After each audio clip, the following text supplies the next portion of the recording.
with Renee.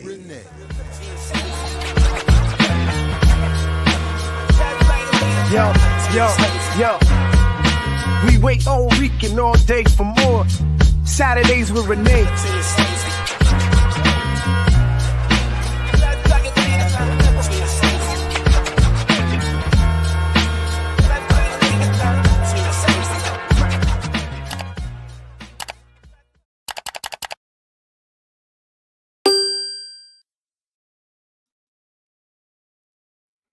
Yes, indeed. Welcome, everybody, to the big 100th episode of Saturdays with Renee, featuring Renee Johnston. I'm Jared Ball.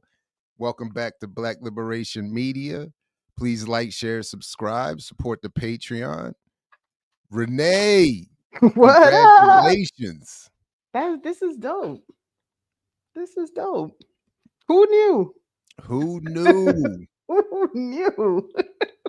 Big Parish in the building, Mama's Biscuits. Yes, indeed. Silberg, #1 in the chat today. I still love the Dawkins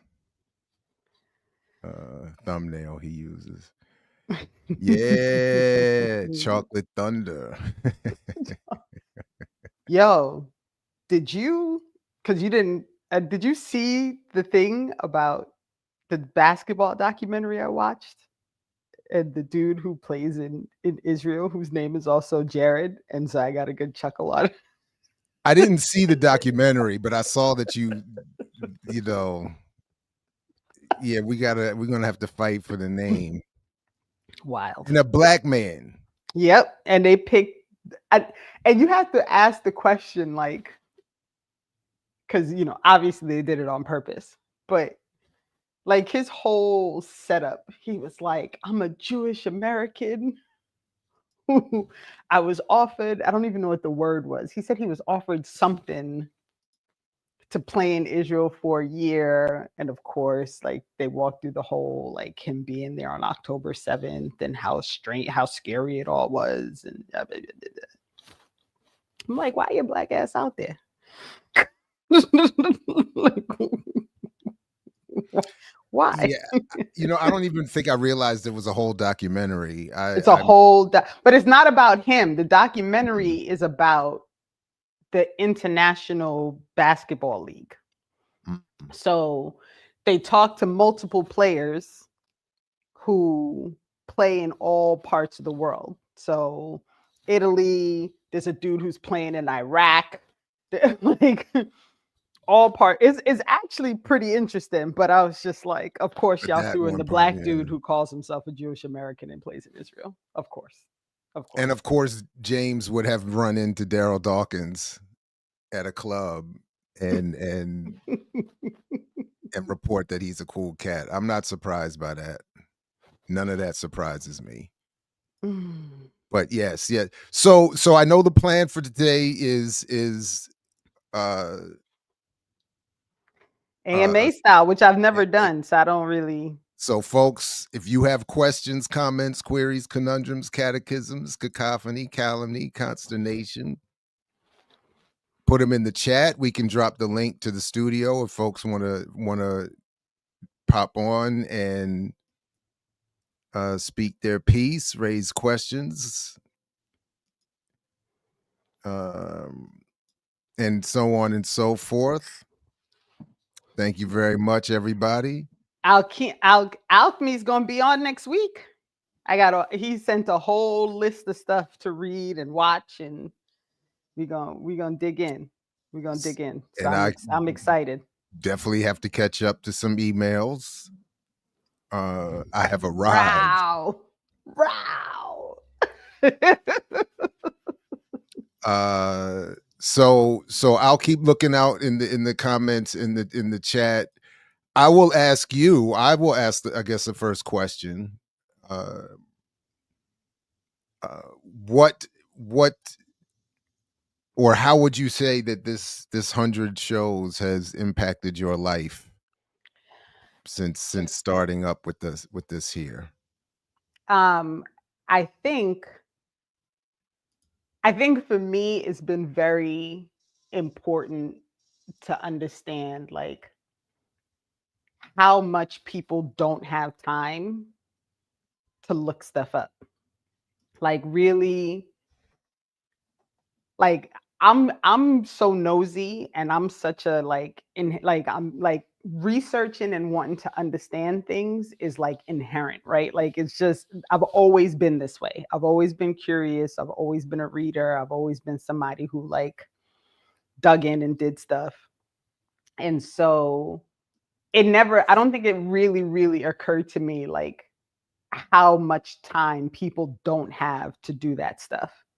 So for me, having the ability to do that, to share it, to give people information that they can then share with other people has been really important to me. And so I'm mostly grateful that people come every week to listen and to get stuff that they can share and that they can forward on to others. Like that part is really it's important. It's important to me. And I appreciate that people come back every week. Kamal notified me on Tuesday that he thinks we're like one of the highest watch shows on the channel. So that's dope. And for all jokes aside, like shout out to you because honest to goodness, like this was not on the bingo card, like doing this. Like having a show on YouTube was not on the life bingo card at all. It wasn't in the plan. It wasn't anything I ever like contemplated or considered. It wasn't even a thought. Like I was watching, the old BLM and following and like the idea that I would be on the channel was not even it wasn't even a blip in the brain that would be something that would happen. And it's all because of you.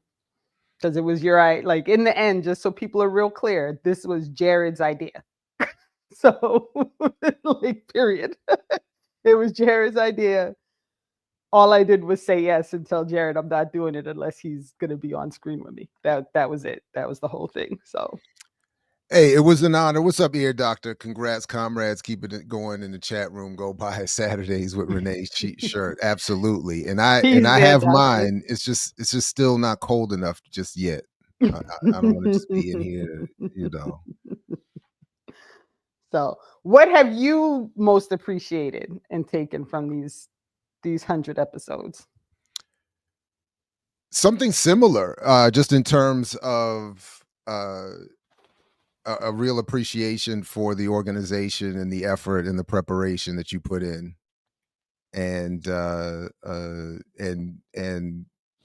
sort of in the other side of what you're saying, the recognition of just how much I don't have time and the bandwidth or the capability of. So for instance, like and I know you made a joke in our text chat a couple weeks ago. Like I did some video in response, something that brought me. I can't even remember what it was, but back to the home ownership issue. Mm-hmm. And I went back and rewatched the video where you walked us through how John Hope Bryant and others just continue to stay wrong when it comes to The home ownership rate. yeah, well, everything, just everything. But in that case, but in that moment, just it was the home ownership rate. And I had to go back and it required a little bit of editing. Oh, what's up, Hiram? It had to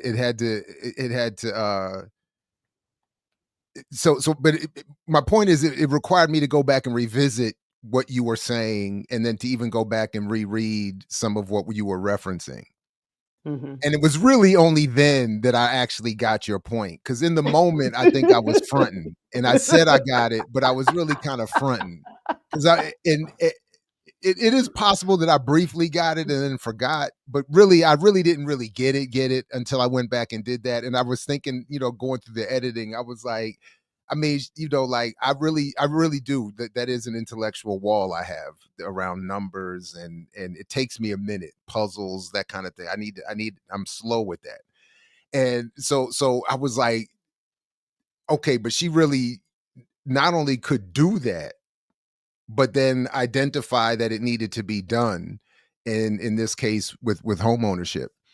And so I was like, so I was just like that, so anyway, so my takeaway after the 100 is just an appreciation for your particular intellectual skill set, and that we've helped create already so again a repository for people to go back and look to, as I just did. Like, you could go back, and now that I found this search thing on YouTube where you just go to the channel's homepage and put in the term and it brings up all the videos, I'm like, home ownership, Renee, boom, doop, transcript, woo, woo, woo, woo, woo, and there it is. And so that would be my and then I've had a lot of fun too. Like, we talk a lot, it's a lot of, I think in general with the platform and the work that we're all involved in, there's a lot of obviously endless sorrow and misery.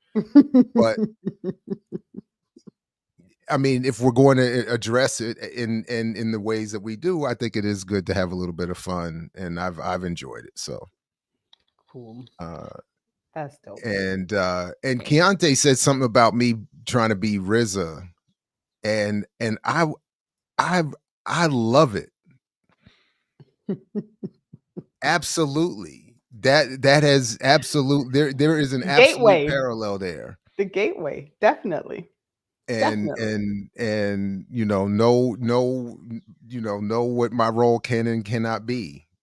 Still learning those limits, and still learning. but yeah, so yeah, absolutely. That's dope. And right on. And it is therapy for me. Like, doing this stuff is therapeutic. It is.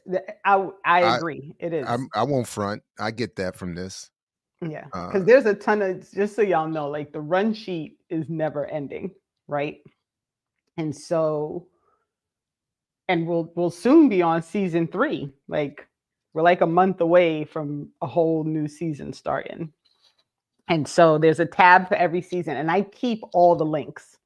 So anything that we've ever shown here is somewhere on that run sheet, and it's ongoing. So I'm always adding stuff, and when things like come across, my mother's always sending me articles. She's super helpful. My mother is like the background Erica for this show. You know how Erica does the run sheet for Remix? And so I just spoke with her yesterday when my car was broken down. Is she almost done? Your car broke down? So I expressed complete ignorance. I did not know that when you have a fully electric car, that when you charge the car, it still has another like regular 12-volt battery in it. I didn't know that. So we, me and my buddy, my little Roberto, we out and about, and we got stranded because the thing doesn't, like, the battery died essentially. And I was like, but it's fully charged. And they like, that's not. So when they came out to change the battery, I was like, I didn't even know this thing had a battery like that. I was like, how are you going to tell me that a charged car needs a battery change? I was like, I'm still kind of not. It's still a battery. Yeah. I'm like, but it's charged. They were like, but it's 2 separate batteries. You still need the little battery to start the other, to get the main battery going. I was like, well, this is a hustle. It's definitely a hustle. This is 100%. It's definitely. I was like, what is this? So yeah, so. But I did take the opportunity because I had my point really was to say that I had, I have the privilege of being on future Dr. Brown's dissertation committee, and I'm getting to read work as it's on it, being done. And I can't wait. I can't wait either. She is really killing it. And there is some segment of the academic world that struggles with what she's doing, but the work is undeniable. And you know, some folks just gonna have to, Yeah. you know, I sometimes you gotta. definitely like did, you know, she was looking for people to do the survey thing. And Mhm. I definitely signed on to do the survey just so I could like be a part. I just want to be a part of like whatever she ends up doing. I was like, I'm just gonna sign up because I want to know. Yeah, James, you still need to buy batteries like in it like a regular car battery. Yeah. Yeah, man. And I'm sitting there, I was completely like I had never even seen the front of the car opened up, so I didn't even know what it looked like. Oh, I was just like, I don't know yeah. what's going on. And they came out there, you know, the you know, and yeah, so I'm still infuriated by it. Yeah. That's how That they get you though, because you think you got, you know. like how like what But after you told that story about not being able to get back from Penn State, I mean, I never wanted an all electric car because there's something about that just, I don't know. I don't mind the hybrid thing, but the all electric makes me nervous. Ever since you told that story, nah, man, I'm we're good. about to get the like a spare battery that people get that you can just have in there just in case. Yeah, that was yeah. That's wild. So that's part of what. So somewhat connected to what we always talk about. Part of the problem is that the market doesn't have enough to demand that enough small businesses invest in having chargers available in the way that you would have smaller gas station owners franchising or just having a Hmm. smaller gas station for gas. So so if that was the big problem, there was just no. And then Tesla has its own special brand that other non-Teslas, and we don't have a Tesla, that cannot use. So unless you have your own converter, which they don't have for Mm. you. That was the other thing we found out. They're like, we're not going to do anything for you. If you have But your even converter, but everything about cars has become this another like oppressive force, because it used to be that you could go to any mechanic and get your car fixed, because as long as the mechanic was a mechanic, they knew how to fix the car. And then car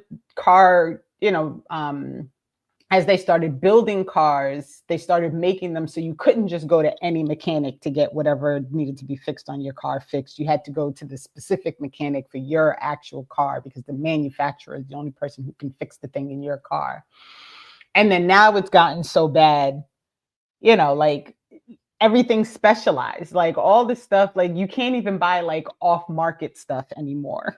So, you know what I mean? you're And trying to. my it's crazy. My stepfather's a mechanic. And so Mm, I'm like the atypical person with car. Like if I needed to change my oil, I could do it. If I needed to change my filter, I could do it. I had to change my tire, I can do it. If like I that can I open, can do. you know what The I mean? tire Like I can do. right. So like Yeah. I can open, like I can hear when like my tire blew out one time when I was driving and I felt it coming.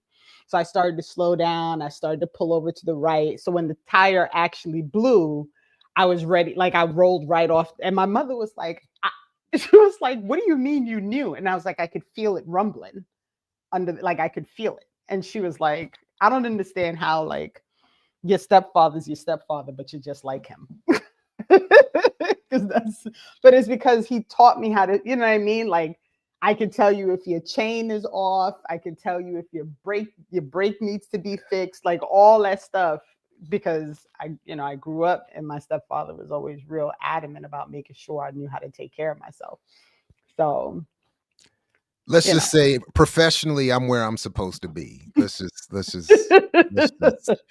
But the one last bit to this that was interesting was that there's the other issue, of course, related to the issues we bring up here is that not only are there prescriptions put on small businesses based on the broader political economy and the broader trends and monopoly and whatever.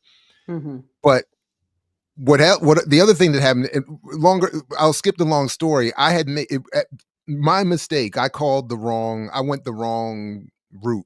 to get the solution, that the mechanic solution that we needed. So when the mechanics show up, and they were cool. It was two brothers. It was cool, and we ended up having kind of a good time sitting there on the curb, because the whole process ended up taking me close to like 2.5 hours. And but part of the process was that it was determined that because I went one route to reach them, they were technically not supposed to do the full battery replacement. They were supposed to just give me a jump, and that would be it.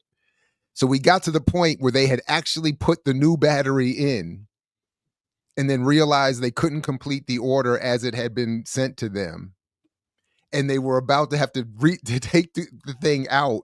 And at that point, and I may recoup it, but this may end up costing me some money. But at that moment, I kind of had, like, I admit I had a little bit of a break, and I was like, I can't sit here and watch you take out the now functioning battery and go back to, so I was like, I'll make this new arrangement, get the thing. The point being that, because as I said to them, it's, it's not their fault. I said to them, we did the hard part. The car broke down. I got in touch with you. You got out here, fixed the vehicle. Now it's this other nonsense, the bureaucracy, who owns what, who has what contract with who, that is now going to result in a situation where you are literally about to take out the functioning bat that I'm paying for. Like, it's not like, Right. and have us go back to start to zero. I was like, I can't. So I had to get on a whole other series of ridiculous calls to get, but the point being, it's like, it's unnecessary. It's that George Jackson line when you've injected the mystification intentionally, and now I hate you. Like, that's the problem. That's what I'm saying. Like, we don't have it. None of this is necessary. They know how to do it. We got the thing. It's here. It's fixed. And now you want to do all this other stuff just to make all of our lives more difficult, because they were frustrated too.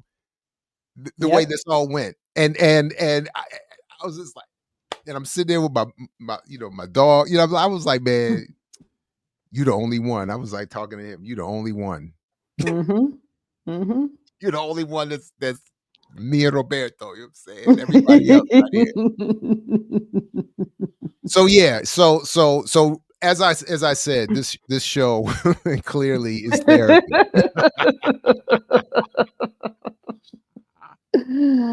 Facts.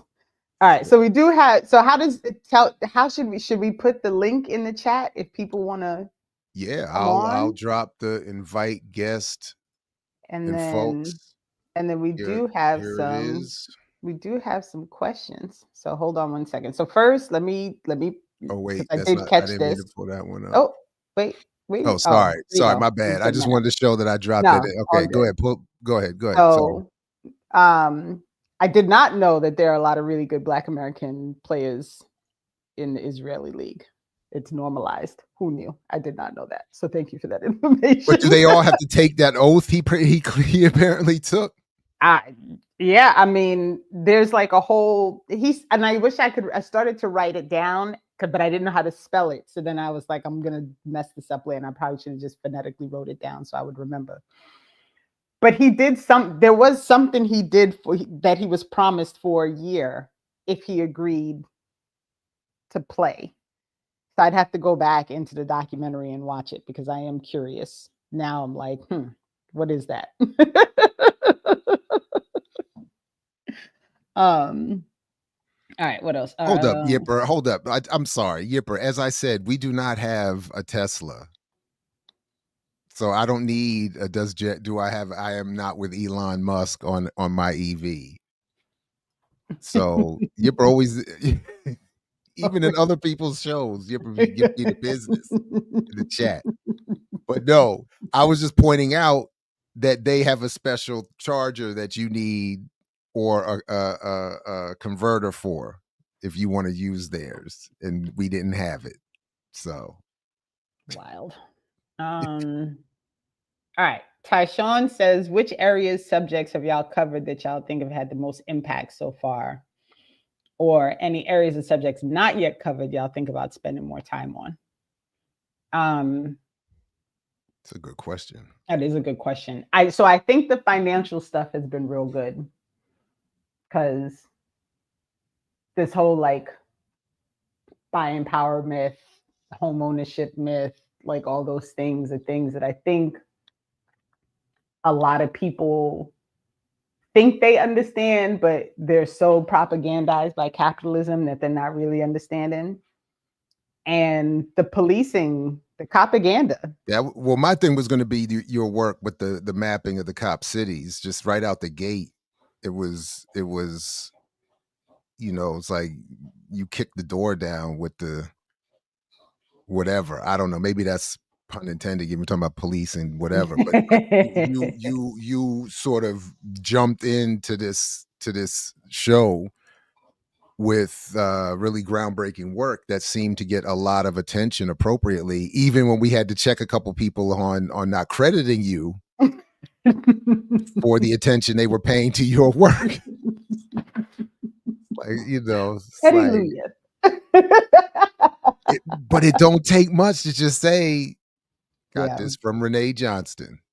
I think that's a I mean, 2-second now I will, statement. I will. So the site is not linked to me directly, but I think people should credit the Is Your Life Better site when they do it, because that would be helpful. Either But way, the citation takes 2 seconds of it speech does take 2 time. seconds, yes. And a little 12 font, whatever, 12-point news time wrote whatever font to say, Right. I don't understand why people can't say it's not hard to cite work. It's not hard to cite work. It's not. Just cite the work. That's it. And I did a interview on WBAI week before last about the map. It was for Ecologic, and they talk more about like how the climate is impacted by all these different things. So we ended up, it was more focused on like the land use, the eating of resources, the destruction of the air and the water and everything around these facilities when they're being built. But the whole Cop City thing, there's so many angles that you can take when you want to argue about why it's problematic.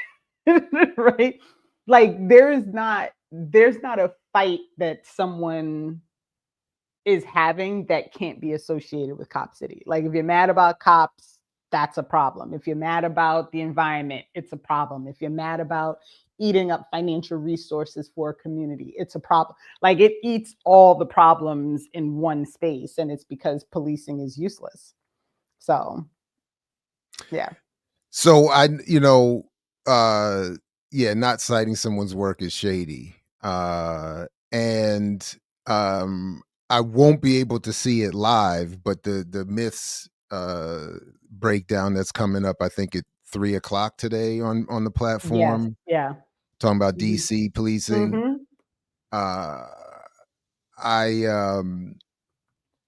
I definitely will have to come back and look at it because the every time when I watch local news, which is always a risk and should be taken, the local news keeps finding plenty of these folks, Black included, that keep saying this is necessary.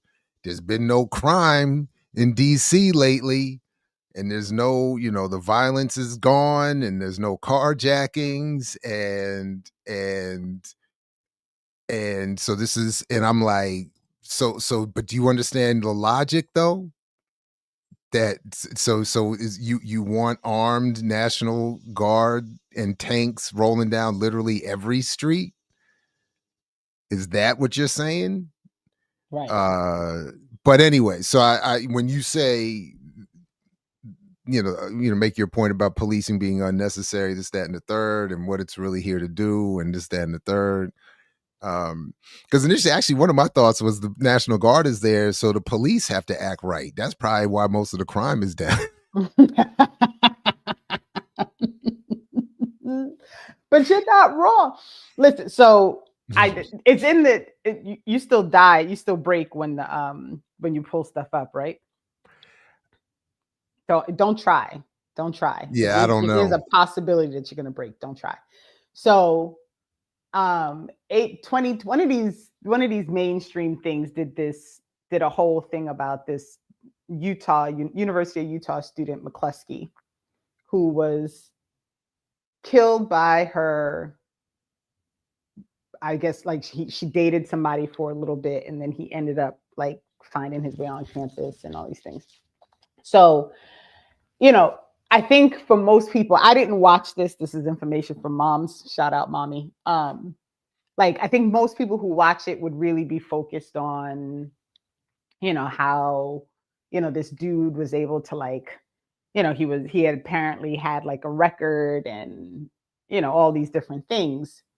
And I don't know how many people are going to focus on the amount of help she tried to get from the campus police, from the city police, from like, she had every single law enforcement department around her on notice that this dude was a problem for her, and nobody did anything. Mm-hmm. And so for me, it's like that. They have that show, like, the worst ex ever or whatever. It's like a Netflix series. And it's always pointing out how, like, people are very aware that there's a problem and they go to get help and they can't get help. And then something bad happens. Like, there's a 3-part series on Hulu about some chick in Michigan who was being stalked for like 11 years. And after the second time she tried to get an order, which, these orders, I don't know how, like, throw a piece of paper at somebody, but whatever. It got denied, and the dude built a room in a storage facility and kidnapped her. So, like, there's all this evidence that even when you go to someone wearing the uniform with the gun and you give them everything they need to help prevent you from being harmed, you still end up with some kind of problem because they're useless. They're useless. It's wild. It's wild. Yeah. Wow. Right. So yeah, I agree. Yeah, the policing is definitely up there, as is the financial thing. And shout out Kehinde, thank you. Kehinde said Renee's post-presidential election breakdown definitely hands down is one of the best breakdowns I've seen in a long time. That's another one. That would be another highlight for sure of the first 100.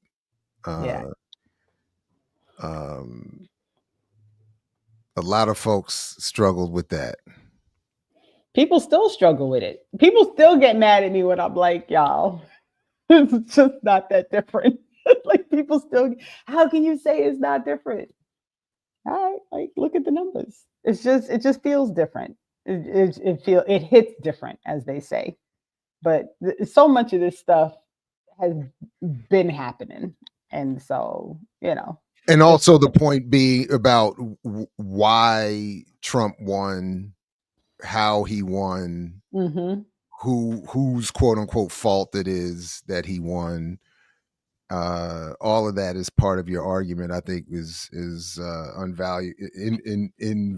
invaluable. It is priceless, is the point I'm trying to say.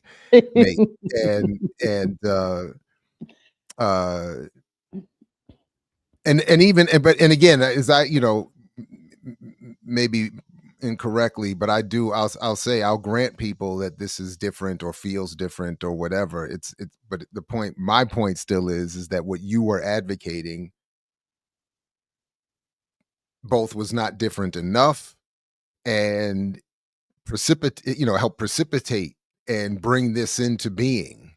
So, but anyway, but again, to the point, if you really want to know what's going on, then you really, or how we got here and electorally, then you have to pay attention to what Renee was saying. All right, another question. Keontae said, my question for Renee is, has doing the show opened the door for your family life for members to be more interested in Black radicalism and leftist ideas? So my family life has always been about Black radicalism and leftist ideas. I don't know how much more the door is opened because of the show. My little one does like halfway listen and pay attention. Like, So this is how I know he's like how, because he just waved at me, right? Like he's on the computer with the headphones on, but he heard me mention him, so so I know he's like quasi listening. So some folks don't know my husband is white, and so but he is the reason that we go to visit Malcolm X's like sister's house, and why we go into Harlem every year to go to the facility, the big thing that they built. He has always been keenly aware of the problems that exist, and he is keenly aware that he cannot really fully understand the problem, but that his job is to make sure that he is not a part of the problem. That's probably the best way to put it. And so he has always been very, very like, he just he has a vested interest before me and with me to make sure that he, you know, aligns himself in the correct way. I mean, we couldn't be married if he wasn't like that. Like it couldn't have worked, because I'm just too me. But I will say that my son, I think, gets a lot from the stuff that I talk about and my research stuff. And, he's curious in that way also. But I am also the way that I am because my mother is wildly radical, like, and always has been. And so, like, my childhood was like, going to the Apollo because they're doing whatever, like, speech and open house thing that they're doing, or going to the library because they have somebody there who's presenting stuff.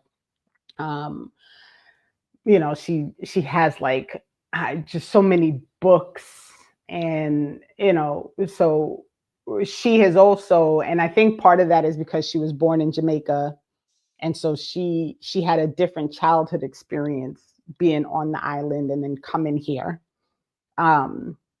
And so it's been like, this has been my life. And as we've talked about on the show, like previously, my uncle was killed by the police in his community. So that impacted like our life greatly. I've had family members who have been incarcerated. I grew up in a working class community in Brooklyn, like 3 blocks away from the projects, and so that life experience is something that's unmatched. Like there's no faking that type of like life experience. And so all of these things have kind of always been a part of me and part of like my life history. Like I was leading walkouts as a sophomore in high school, and like this is none of this is new in my sphere. I've responded to it differently at different times in life, but I don't know how much of this is changed in my house as much as it's been, I guess, like accented, because I'm so like every week I'm doing this thing, and so it's a focus for everybody in the house every week. I think that answered the question. Dante can let me know if I didn't answer the question, but I think that answered the question.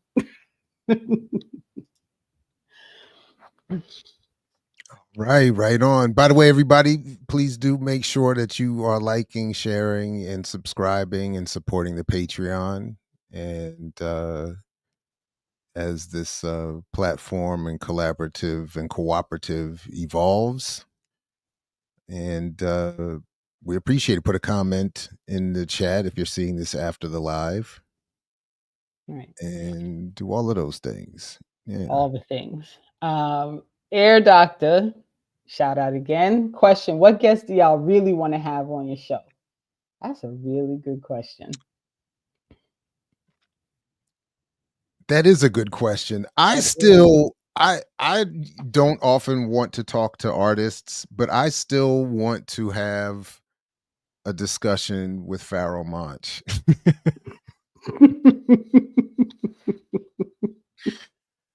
But no, that is a good question.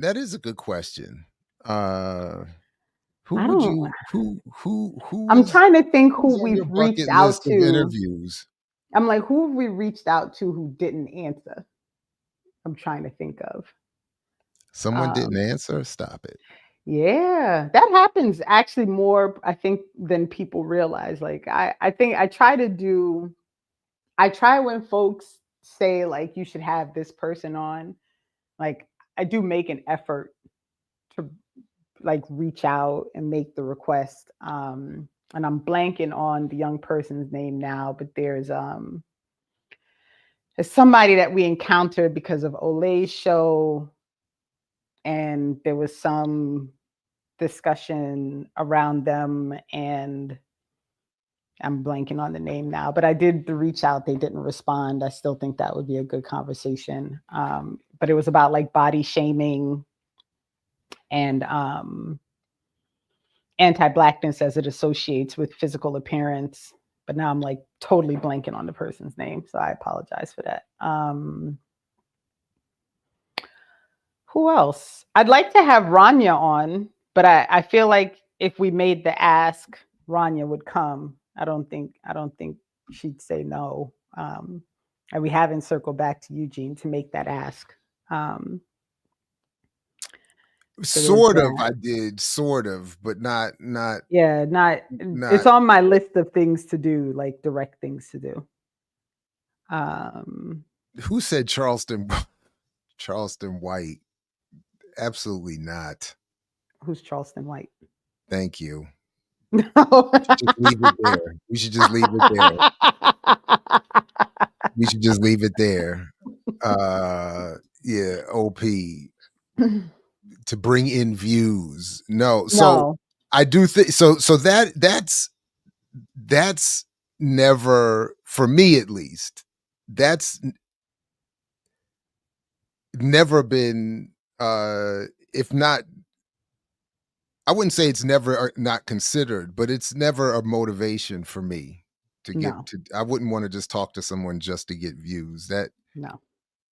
Yeah. no. I have no interest in, and I also don't really have an interest in bringing somebody on who's so embedded in making their bag from participating in the oppression and the propagandizing of people that what's the point? Like I just can't.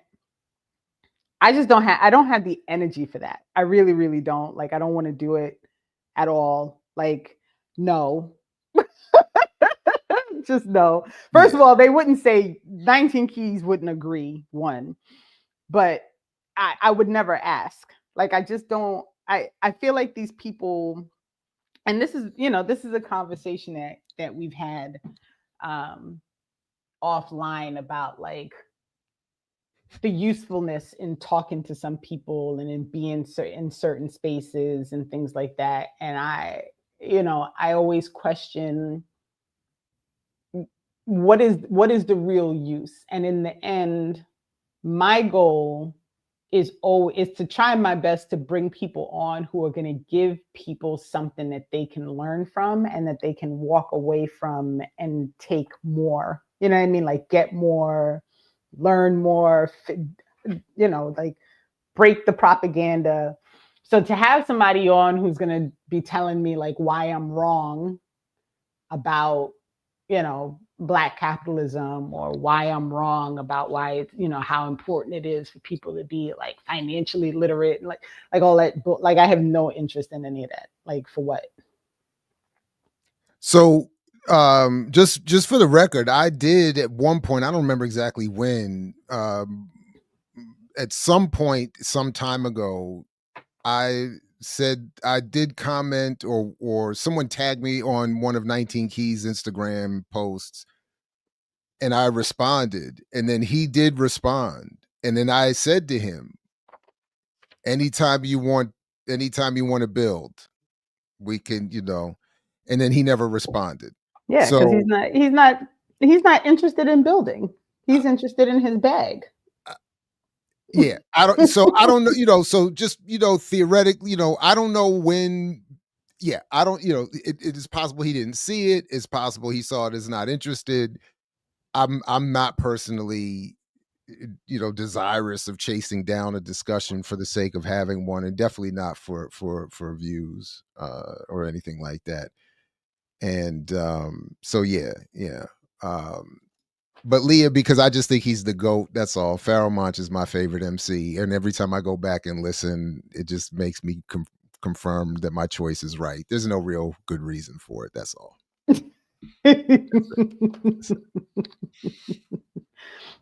So I don't know. I mean, well, look. But I do struggle. I do struggle with the question of where to draw the line, as we've talked offline a little bit as well. Like, I don't know exactly where the line should be drawn and when to draw it. Where I do draw it is anybody Democratic Party and to the right. I'm usually not interested. Maybe there's an exception here or there. And I would never do any of the things like, debating white conservatives or even black ones for that much. But like that kind of stuff. I'm really only interested in having discussions with and even debates with people who are way over here and trying to figure things out. But yeah. So shout out, definitely. This was such a good book. And I need to circle back. He's supposed to be, the paperback is releasing soon, and I don't know, he might be too big time now because he's in Lawrence Fishburne doing the movie. He just and I don't know. So I don't know if Sibo will answer us anymore. But that was definitely one of my favorite episodes. It's up there. It's up there in one of my favorites. Hey, I've he heard the criticism about go-go music in DC, and I feel like my job, maybe in all of my media work for my career, is now finished. Like, I'm good. Like that. Yeah. Mission accomplished. Right. So since Musa decided to try and stir the pot, if Killer Mike reached out and said he's had a change of heart after watching, are you bringing him on? He can't come on until his change of heart actually makes him do something relevant. Like, and I have no. First of all, that change of heart ain't coming. He just sat up there with Charlemagne and I think threatened FD. I think he crossed the line. You did mention that in the chat. I'm not watching that, so I'm glad y'all. That's all I saw of it, and then I did hear that he came back again and said something about FD's family. No, even in what I saw, I think he crossed the line. I don't think that's appropriate to be sitting up there, wild. And then not only do I not, and then I also think it's silly for we of a certain age with all this gray in our hair to be talking about when I see you is going to be a problem. Like, I can't even imagine why that. I still struggle to like they really doing that. Like, you really sitting up here on YouTube saying that about a black content creator while you sitting on panels with white billionaires all hugged up, but you're going to threaten. I'm like, what? Right. But anyway, that change of heart is not likely to come. But outside of Mike, like, in general, would someone similarly situated, similarly politicized, with a similar change of heart,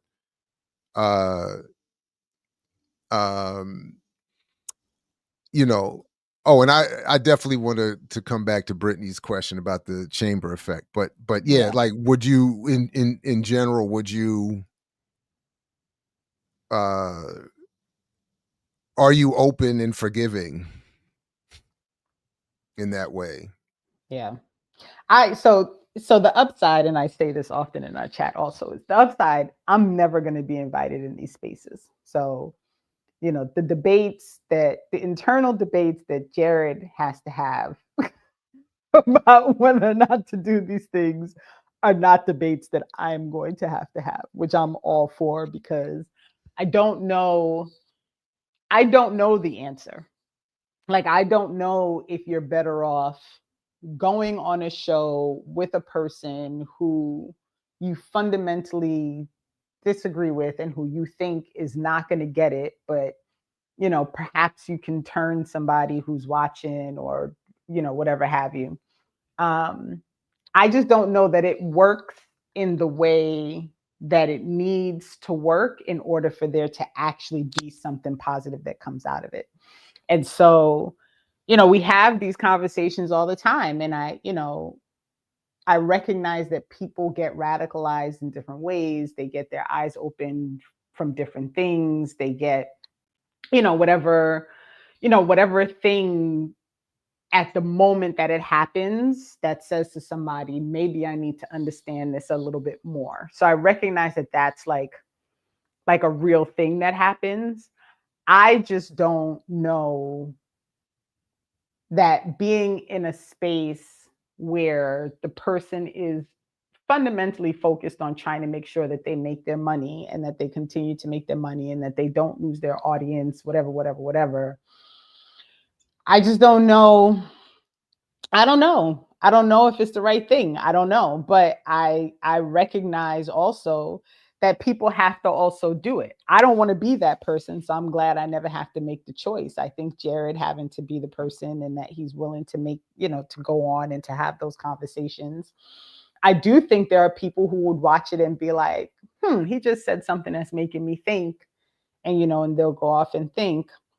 But in the end, I don't know if it's enough people that it actually combats this person who is selling fake, not fake, but like just unhelpful information and kind of using your truths and your really well researched book and all those things to make themselves more money. Like, I just don't. I don't know. I don't So know. to be clear, I don't always think that I'm doing or I'm going to have some positive net political impact. And so sometimes it could be a combination of things. Sometimes it's that, sometimes it's I just have a tendency since I was a little kid.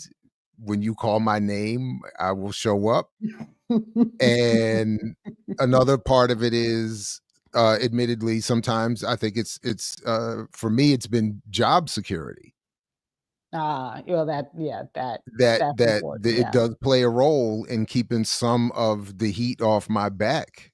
So some of it is that, and it's hard to always say how much of what percent is what, but that does factor in. So, but like to Brittany's point here, asking me why, why would I not go right of the Democratic Party? What about those who lean left of the Dems and can be radicalized, but they still listen to mostly mainstream stuff? How can those folks be reached if you don't engage? So again, on the one hand, I acknowledge that not everything that I do in do publicly is I think going to have the kind of impact politically that I or we would want.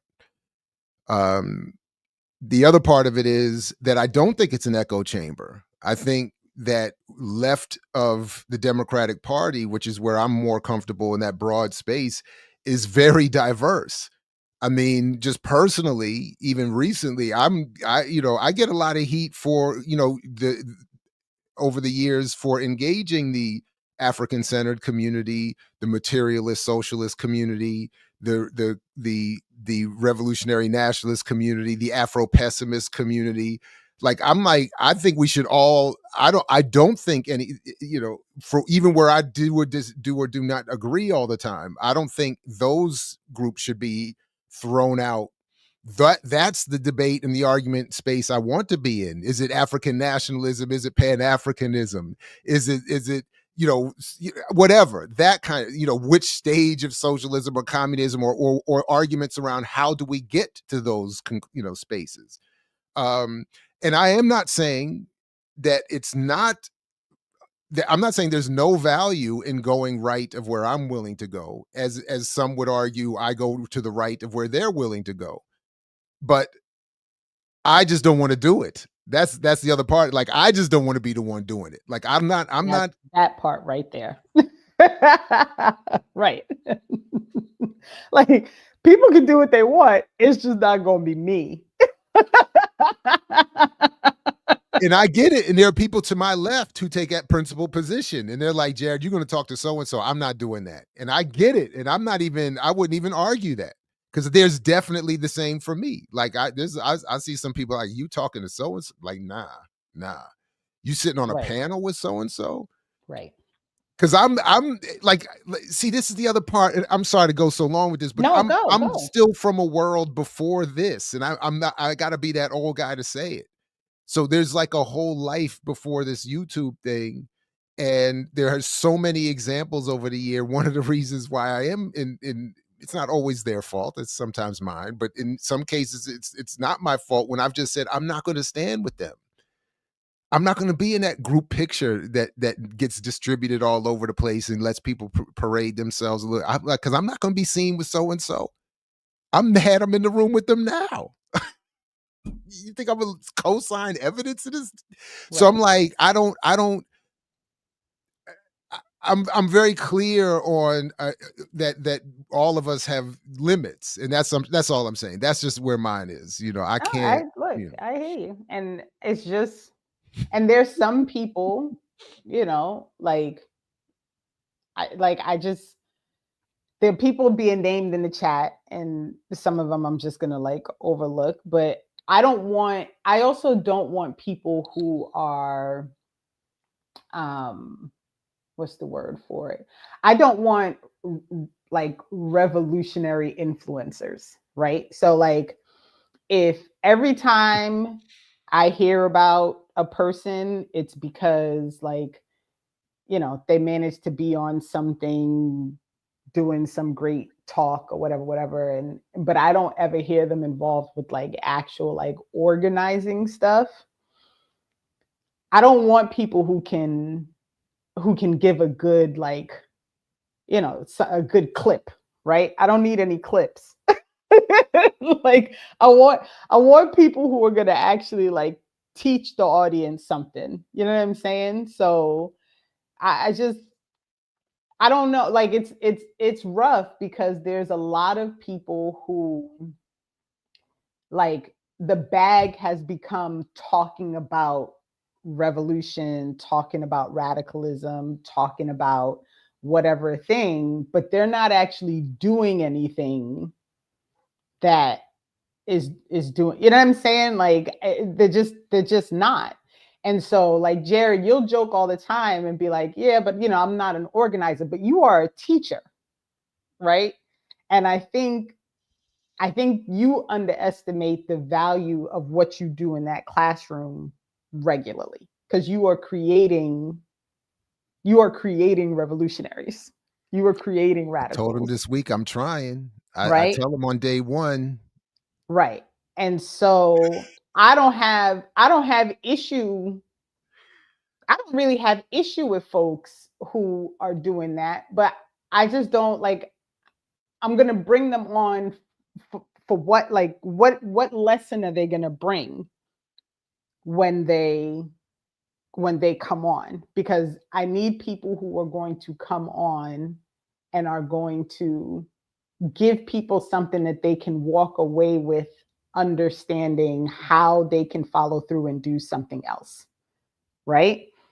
So people can say like, someone's wigging out right now, like in the chat, like, oh, I don't understand, but like, like, I don't know how else to put it. Like, if you don't have an organization, a purpose, a plan, a policy, a thing that you are actually going to come on and talk about, but you can come on and drop some great lines that sound good, like, what is the point of that exactly? I mean, maybe I'm not being clear enough, but that, and not to mention, again, those people in all reality are not coming here, right? Like, they're not coming here. Like, FD is probably never coming back to talk to me again, right? Which is fine.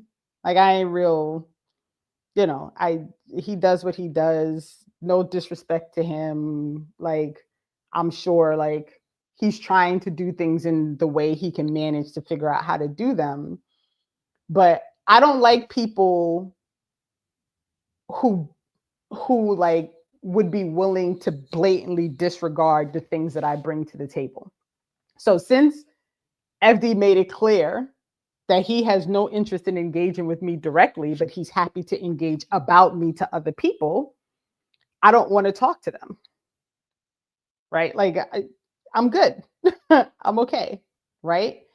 And Esme, you need to chill. I know Afeni. Like, relax. Like, relax. Like, they're wilding in the chat right now. Like, relax. Right? Again, I want to bring people in who are working on specific things and are trying to get people to engage in specific things. So you bring an author on who wrote a book, who's going to give people information, or who's going to be able, like Sky Full of Elephants for me, even as like you know, like obviously it's not a real, you know, it's not a real story and all the things, but we were able to engage in some real conversations about Pan-Africanism, right? Some real conversations about the history of Alabama, how the revolution in Haiti impacted people here. Like like you want to bring things that's going to teach something, right? And so what I really wanted was for other people to read that book and to engage in groups about with other people about the things that they learned about being Black from that book. Right? Like that was the point. So we bring on Brian Quoba to talk about Hubert Harrison so that people can understand that there is a rich history that involves people that are intentionally dismissed and erased because the information that they're bringing is not helpful to silencing radicalism, right? So we bring on Orsami Burton to talk about the Attica revolt and how documentaries like 26.2 to Life are bullshit, right? We bring on the folks from NCCC because they're fighting a real battle against their school with regard to how the students are treated on campus. And I'll have to drop the link in because they're actually actively evicting one of those students right now at NCCC, one of the Durham 5. And so there's a fundraiser. So I got to pull that link and I'll drop it in the chat. These are the things that I'm interested in. So people, you know, maybe it's wrong. Maybe, you know, we'd get more clicks if we had more people on who could, you know, do the line drop and can get the clip and all that stuff. So just so I'm clear, Esme is saying a lot. Who I don't even know who Afeni is, and I don't know why this would mean what this has to do with the low, quote unquote, low subscribers of BLM, which would have more to do with the demonetization and the shadow banning, and maybe your own lack of support than it does. So Afeni Afeni is she's a I think I'm not sure what organization I'm hesitant to say organizing because I don't know which organization she's a part of now. I did know her when she was helping. I met her when she was working with Michaela Wilkes' campaign in Maryland. Activist, good word. So Afeni is very, very good at giving people information. She does a lot of speaks. Her Instagram, she has great, like she gives good speech. She really does, and she's fire 100%. Like no, but I don't know what else Afeni's now involved with, and so I can, you know, I can certainly dig and see if there's an organization she's behind that she can come and talk on. And that's That's And cool. Like I have no apparently issue she's with big in social Afeni. media. I plead ignorance. I'm just saying. She's here in Right. Maryland. Yeah, she's in Maryland. Yeah. Wow. And she's cool. She's good people. Like I have no issue at all.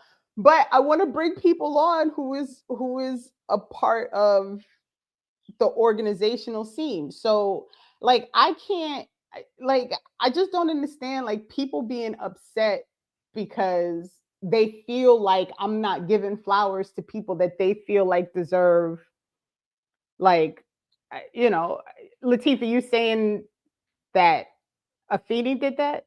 I just want to make sure. That's what I thought. That's why I put that up there. I thought that's what Latif was saying, that she's an activist who was arrested So, during the Metro which Transit Police. listen, and I know like Harriet's Dream, Monty mentioned Harriet's Dream. And I know they're trying to do a lot of work, but they're also a new org. So there's other things happening. They've been doing shows on either WPFW or WBAI. So I've been following, right? And so listen, I'm again, like I wasn't even actually talking about Afeni with all the stuff that I was saying. But like people just be like wilding sometimes. Like relax. Like and people are making assumptions like she'll definitely come on. You don't know that. There's a ton of people who people think would definitely come on here. And that's not just because you think it doesn't mean that's the case, right? Now, look, it is what it is. All right. Like, again, I really want to bring people on who are invested in organizations, who are invested in some kind of policy or community work or something, who are providing information that is going to help to break the propaganda. That's it. That's it. Like you could be mad about that, but I mean I don't know what else to tell you. Like, but people be really wilding sometimes. Like, Hold on, I can attest. What can I attest to? I miss what I miss. I don't know. Oh, I don't know. All right. So back to the question. So we got, what is your favorite album of 2025? I have no I have no idea what albums came out in 2025. Sorry.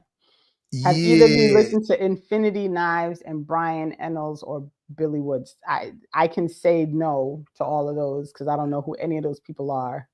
Well, And I we mentioned it apologize. earlier. He got name checked. I don't know about the album, but my favorite track that I heard this year is from the RZA and is Mandingo. But I think so. But I have a hard. Yeah, I'm always confused. Like, when did this come? I don't even know when stuff comes out anymore. I don't know how old something I'm listening to is anymore. I was. Look, I do my walks listening to like the 90s, like essentials. Now I listen to books and podcasts because of you. I listen to books now, and although this morning I took a real long walk and listened to Mtume's new interview with Sudeep about Really? come on now, Denzel, the movie he did with the Indian woman, Mississippi Masala. Good grief! I just listened to 2 hours of this thing. And very dope conversation. Very dope conversation. But I have a lot of catching up to do on Intume's. Yeah, I'm behind on it. I mean, it's hard. I mean, there's just so many good things. You know, for as bad as this media environment is, and it is horrible, and we are likely being defeated in part because of it. There is still, paradoxically, not ironically, paradoxically, there is also a lot of, an overabundance of really good stuff to keep up with, and so it's very difficult. But I did catch that one, and it was dope. It was dope. Yeah, I gotta catch up. All right, so let's see. Poncho, shout out Poncho. Indigenous radicals like Gord Hill. I don't want to mess up this name. Taiki. maybe Alfred, Comrade Leanne Alfred. Kingston, I would Comrade have Alfred, copped out with Glenn that one. Coulthard. All right, so I gotta hold on. Let me write these down. I'm gonna write these down, Yeah, Poncho. thanks, Poncho. And then oh, and of course I hit the wrong button. Oh no, I didn't. There we go. So I'm gonna write all these down, and then we'll see. And maybe since you know Poncho, maybe you can help facilitate this a little bit. I do. And we can bring some folks on because I'm very interested in some of the history between like the history of this country as with regard to the indigenous folks that were here before slavery and continue to fight for their land, and now the current situation of the land back fight for Black folks who were trying to, recoup things that were stolen from them, the African burial grounds, like all these things. It's a fascinating parallel in my mind. So those are things that I have kind of on my list of to do. This one would be my fault, African period, just so you're clear. If I don't even know if Renee knows Obi, but Obi is a brilliant I would say he's a brilliant thinker. But he unfortunately felt it was necessary to say some unkind things about me on WPFW some years ago, and we had a couple words and have not spoken since. So I would never discount his ability to perform an analysis. I would never stand in the way. If he did something Renee thought was worthy of, I would be happy to sit by and professionally conduct an interview. But I also like to let folks know where I stand with folks when it, just so we're clear. And I'll just put it out there, to be fair, I don't actually know how but it could be that I was wrong. but we just had he decided to say some nasty things publicly, and we had a few words about it privately and have not spoken since. So, but again, I've seen his work. I've seen the plays he does. He's written some plays for youth to perform, to teach history. His recall is one of those that is unmatched. But I just Okay. but he did, so it is, there it is. Well, I will say that if it is of the point that you are like, it was disrespectful, but I'd still be willing, that tells me a lot, because there's a line that y'all who don't really know. I mean, some people look. I mean, Jared's line is no joke. Of like, I'm done. Right? That line is a strict like, we're not crossing this line thing. And so if Jared is willing to tiptoe, like put a foot across the line to like engage, then I'm good. But we're never going to have anyone on here who has either disrespected me in such a way or disrespected Jared in such a way that we're unwilling to like tiptoe over that line. It's not going to happen. So we just put that out there as like a thing. I just think, but like that said, like, I think disagreement is fine. I just think. Oh, you can disagree all you want, but we're not going to be disrespectful. But the whole thing of it was just so silly too. But anyway, but whatever. But yeah, no. But I do like to make it clear, like, I've been around a man quite a bit once upon a time, so I know what he's capable of. And I have no qualms for the most part with much of his analysis. We did disagree, though. We did disagree. I did end up more or less, now that I think about it, the one thing politically we disagreed on, well,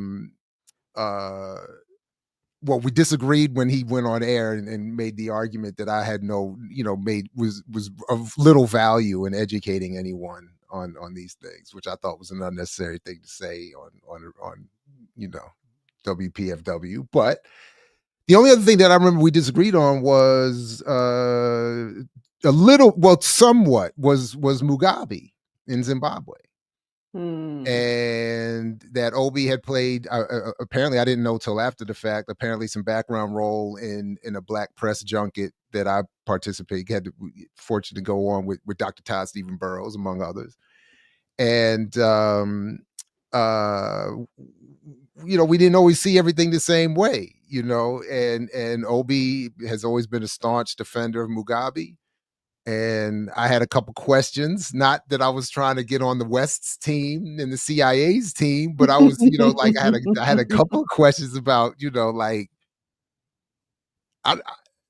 it's just always weird, when somebody's supposed to be a revolutionary leader and they live very, very, very, very differently than everybody else that they're supposed to be. So I had just a couple questions. I was just like, just a couple questions, just a couple questions. So, Right. but other than that, but I couldn't argue with him though. I do remember we were on air once, and I couldn't keep up with his argument. I just had to. It was like Obi sharp. Right, so look at that.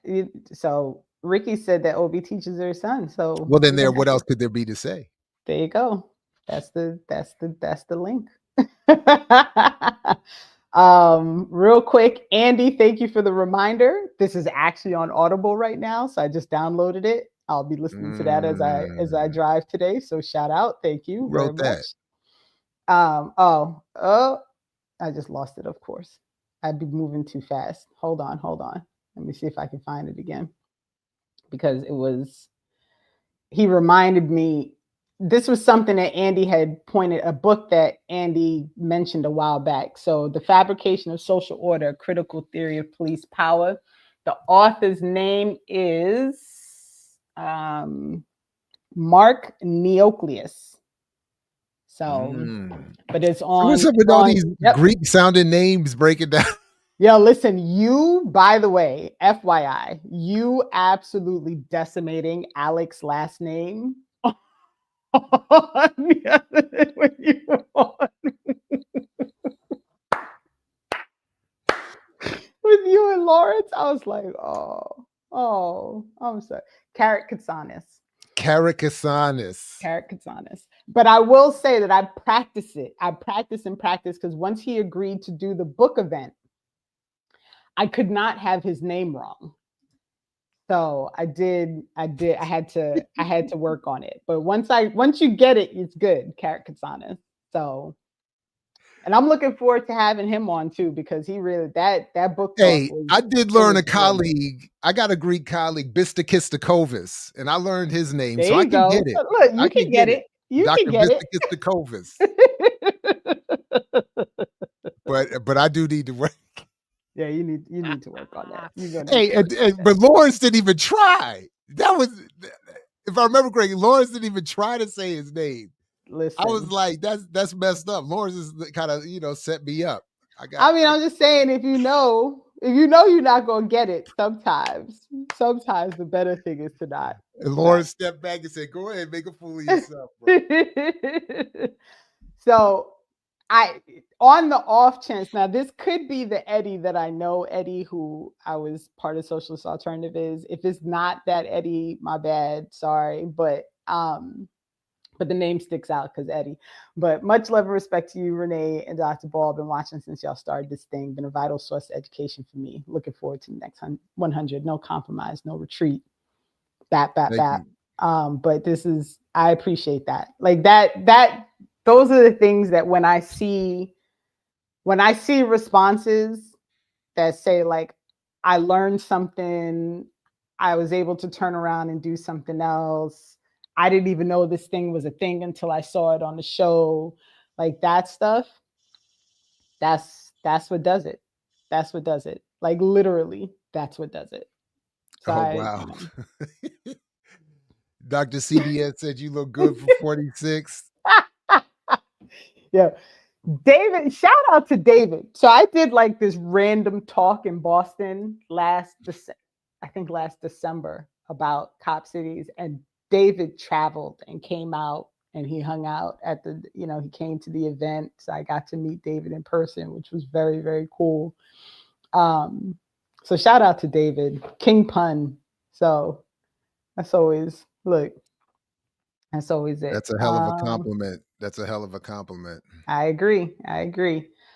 Alchemy says, random question. What is both of y'all's favorite music of the African diaspora, Turtle Island, Caribbean, African? What is your least? I hope you all count this. I will say quickly, very quickly. The least for me is everything. Let me not say it that way. Bachata, merengue, y'all can keep all of that. Really? Now, I just need that salsa. I need that real salsa, Afrobeat, traditional. I'm not fully caught up. Love that. But my least is bachata, merengue. I can't stand it sounds so soulless and flavorlessness to be coming out of flavorlessness. even coming out of Latin America. Yeah, I can't take it. I can't take it. So, but and we already know where my favorite is. But go ahead. We should though. But go ahead. What are your first and leasts of the diaspora? This is not going to go over well. But I do not like current rap music.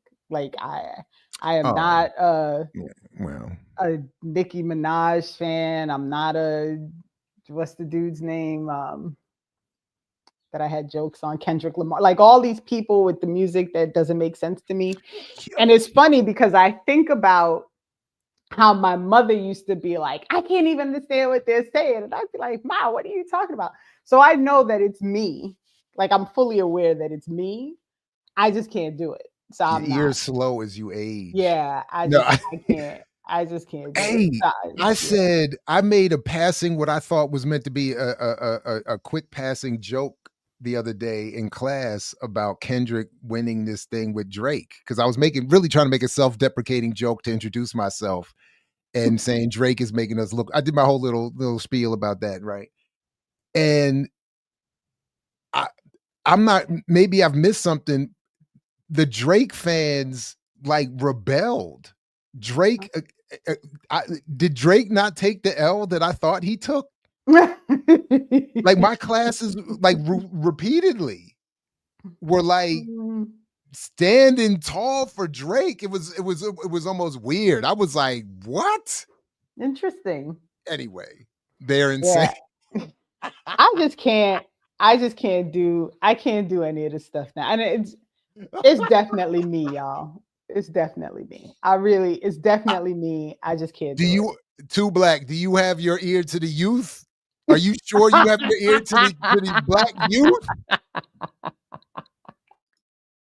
I was shocked. I was really shocked. I was really shocked. I was like, I couldn't believe it. I was like, look, I didn't even mean for it to demean anything. I was just trying to I'm trying to get to the next point.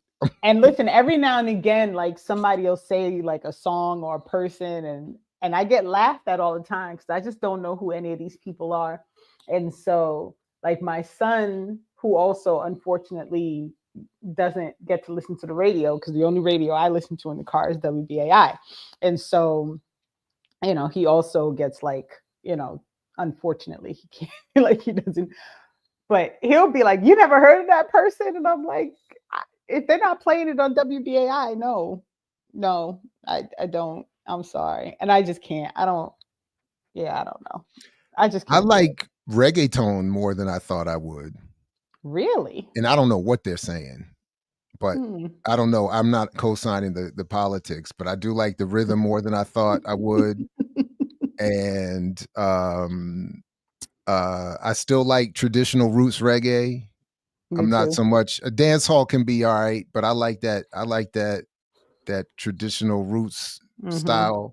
And of course, it's the go-go pocket that's still. Yeah, I could give or take go-go. I don't hate go-go. I don't love go-go. I could give or take it. Okay. I lived down there long enough that I adjusted to it, and so it doesn't. It's okay. It's okay. I don't. But I'll be honest. Like I'm more likely to listen to 90s R&B than anything else. So.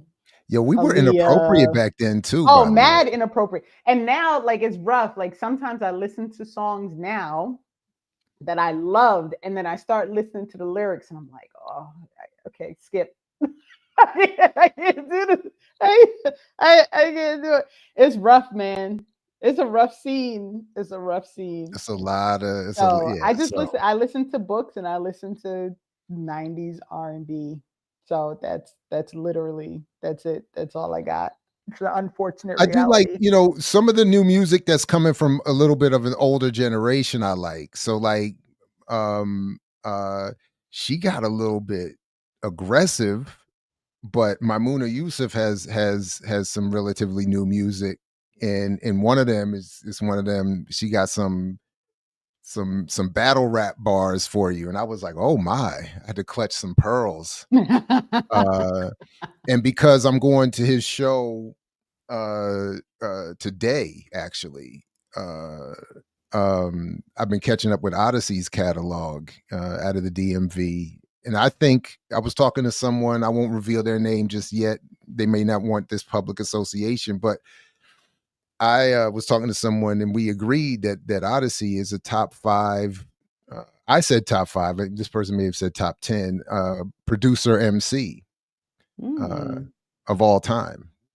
And I know he doesn't have the fame often, but he's got so much good music, and as a producer and then as an MC, that is just crazy, absolutely. And he's gonna be out there today with a live band, so I'm gonna go check it out. Mm. So yeah, but anyway, but give me that salsa, give me that go-go, give me that, and I don't know, again, correct me if I'm not up to date, but give me that. And I know it's not just Fela Kuti, there are others, but give me that brand of Afrobeat and some DJ Premier, and I'm good. Like, you know.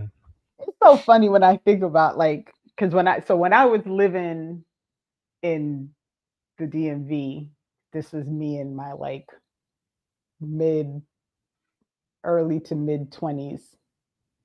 And we was, going out. I was like the chick in the 4-inch heels, like doing the two-step, like dancing, like doing the spins and the And whole you must like have seen everybody because it you was already tall. You listen, was yeah, it was they just and saw and everybody in the club doing a two. and it was a like we was a rollout, like we rolled out deep. It'd be like 10 of us, like my homegirls, all dressed and in the heels, dancing in the middle, like so I love music. Like I really do. I love music, but I struggle. And I struggle even now with the music that I used to love because I'm not a fan of the N-word.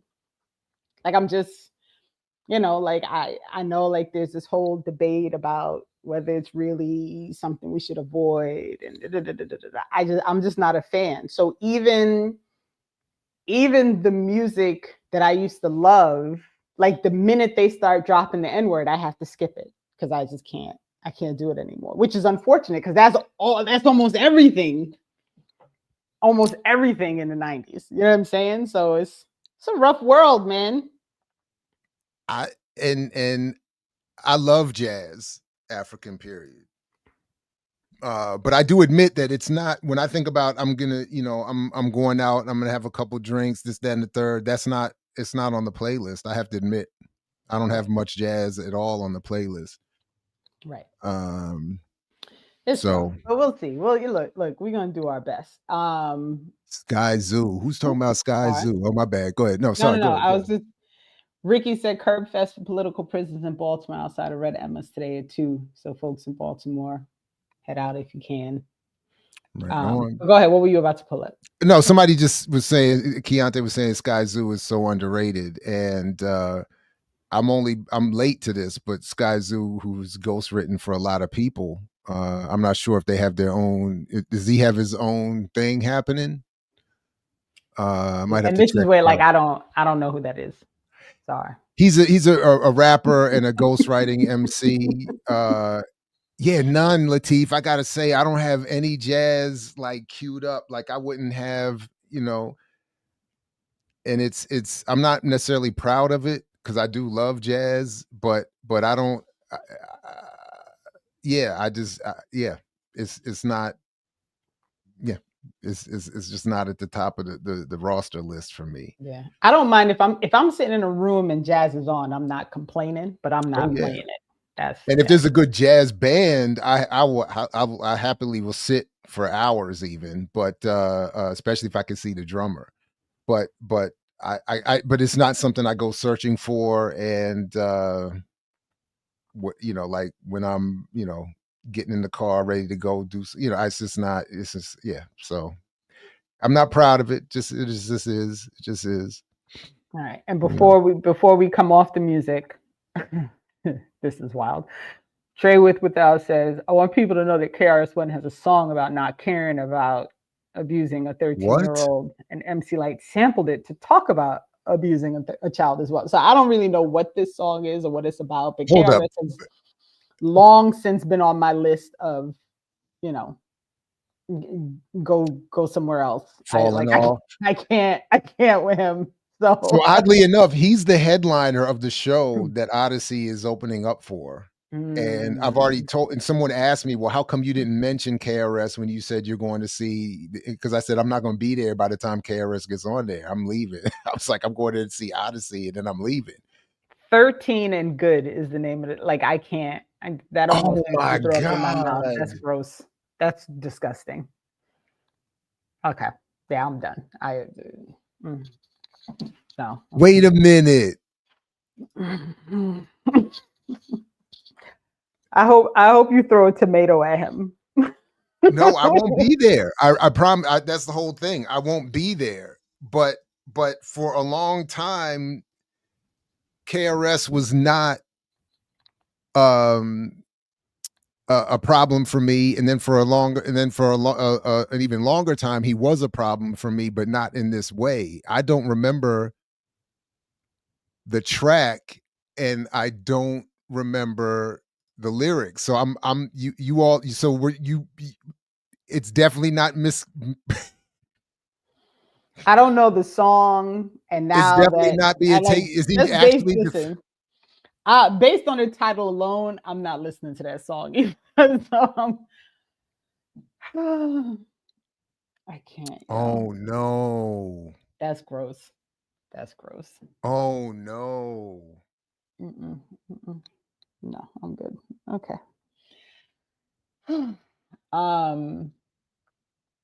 While Jared reads the lyrics, which is what I think he's doing right now.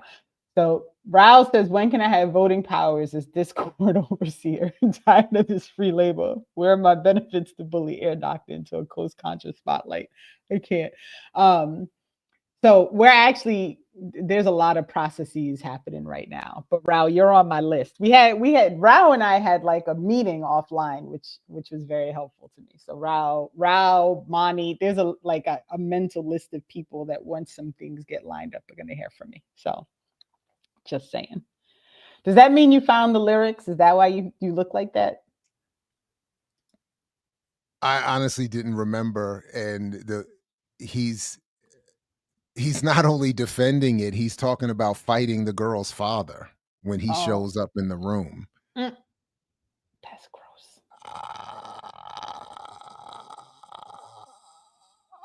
Yeah, I don't.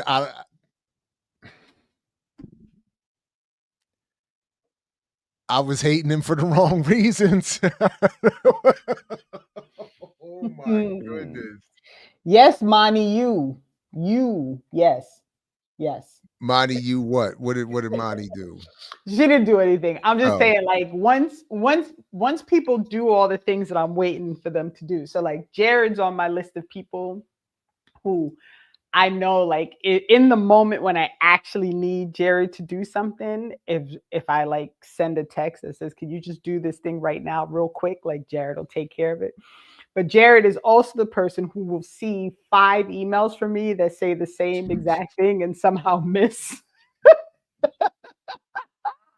the thing that I sent in my email. So, but it's all good because I can rely on you. So I know, like, when it's time for me to get the thing from you, that like I'm gonna text you and I'm gonna say, Jared, you still didn't send me the thing, and then you're just gonna send it. But I also know that if I don't do that, it'll be like weeks of you being like, oh, my bad, LOL, apologies, because that's just, it's all good though. Because I know, like, once I say to you, like, send it to me right now. Like, I trapped Ear Doctor and Kamal after a remix, and I was like, send it to me right now, and I got it. So it's all good. It's all good.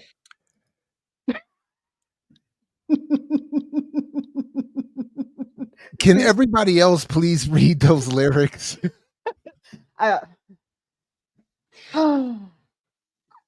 that bad? This And is somebody really, said that's from the 90s too. this is really bothering me. Did I not?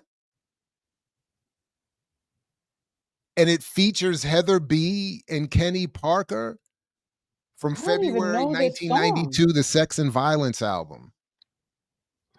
Is this being, is if we listen to it, is it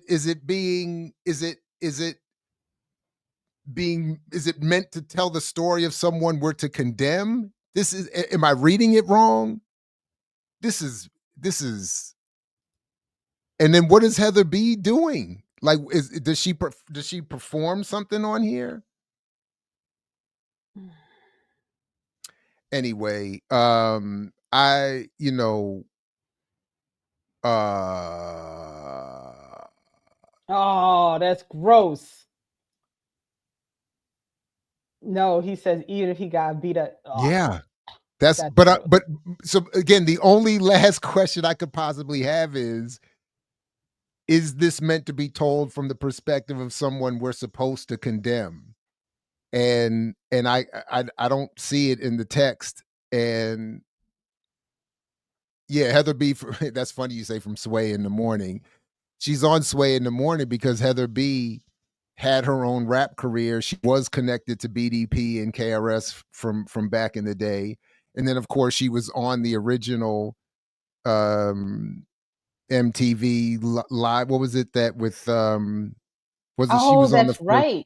She's on the first season of you know, living live on TV. I don't remember what they called it. Yeah. And because I remember watching that when I was still in the Navy when that came out. And so she's been around a long time. Yeah, she was a rapper first. World. That's what I'm saying. Yeah. Real World. Yep. Real World. Real World. Thank you. I couldn't remember. Yeah. Oh, yeah, I couldn't remember. And she was on the first Real World. And she might have been the only one to not come off looking completely ridiculous. If that was somebody possible. else from the first season of Real World went on and ended up on Kevin, Housewives. what's his name? Oh, from the first one was with the famous one was the writer. I'm blanking on her name too. I used to love Real World, man. What's his name? He did the Tupac, the famous Vibe Tupac article about the East Coast West Coast beef. The writer, he's a big time. I've even interviewed him once. Whatever, I can't remember. Tammy, yes, Tammy's the person I was thinking of who ended up on Real Housewives. She made a whole Kevin career. Powell, thank you. Yep. That was it. Kevin Powell. I couldn't think of it. So much stuff, man. So much stuff. I don't know. What is this? Y'all should do Black and film in the 90s surrounding criminogenesis in omnibus crime bill, i.e. Juice. I'd be down to do that. Film. Juice is one of those movies that everything about Juice is terrible. Like there is nothing about the storyline of Juice that is like positive. The whole thing is jacked up. Every storyline is jacked up. Like everything is jacked up. But I still love Juice.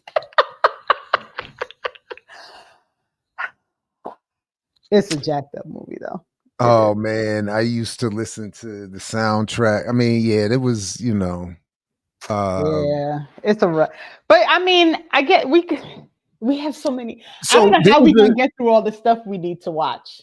Like I don't know, because we're still behind on you talk about being behind. We're behind on a whole bunch of stuff, and On there's a stuff I have to whole go back and bunch of stuff. rewatch because I watched it already and don't remember enough to you know to or didn't take sufficient notes. So, Right. but yeah. Gotta There's a whole definitely. bunch of stuff. And then oh, 40 acres. Just real quick on 40 acres. Who was it that last week was like that movie was trash? I can't remember who. Oh, that's right, because I did watch it. Yeah.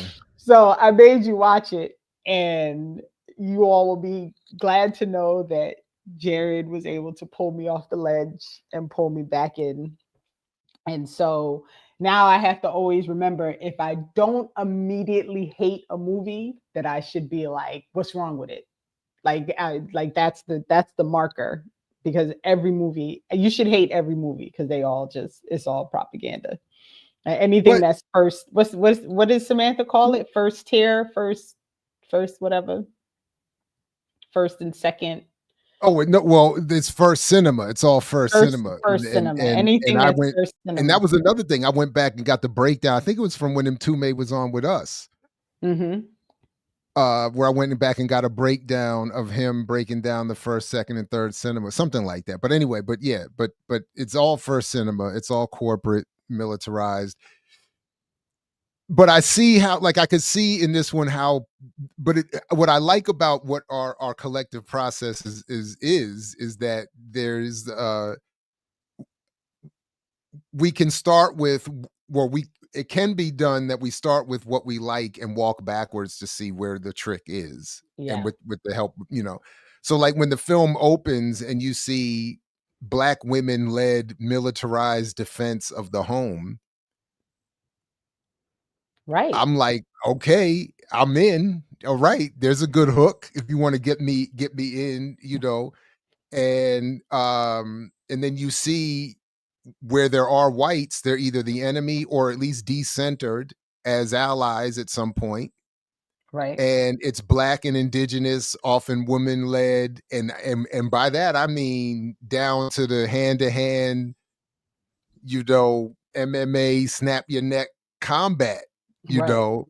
And I admit I'm a sucker for stuff like that. So I could see how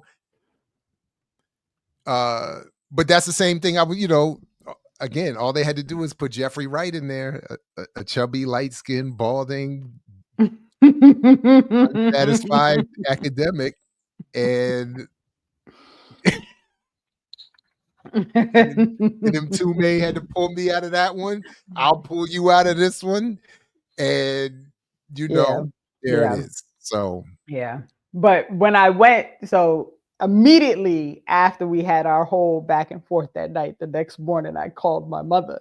And I was like, how we had the big miss of there were no black men in like, that was like the biggest miss.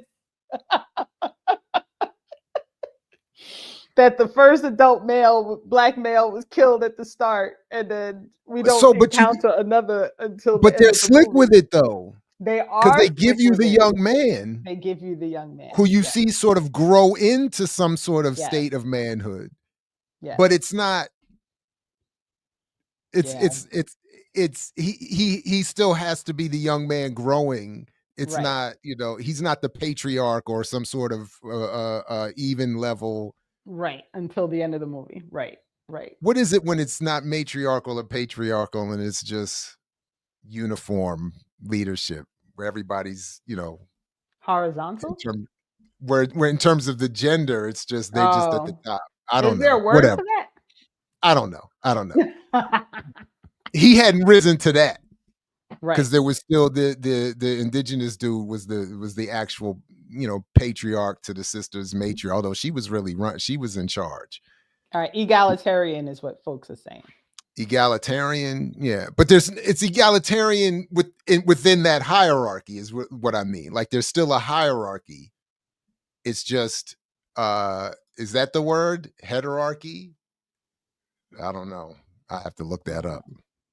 But I don't know either. But in any event, the point I'm getting at is that it could, be like sort of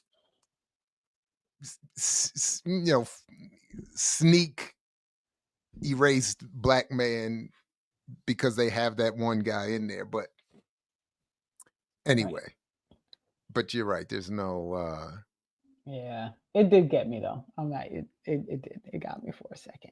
But I knew I'll give myself this credit that I knew something was wrong because I immediately went to the chat and said, I need someone else to watch this. Tell me what I'm missing.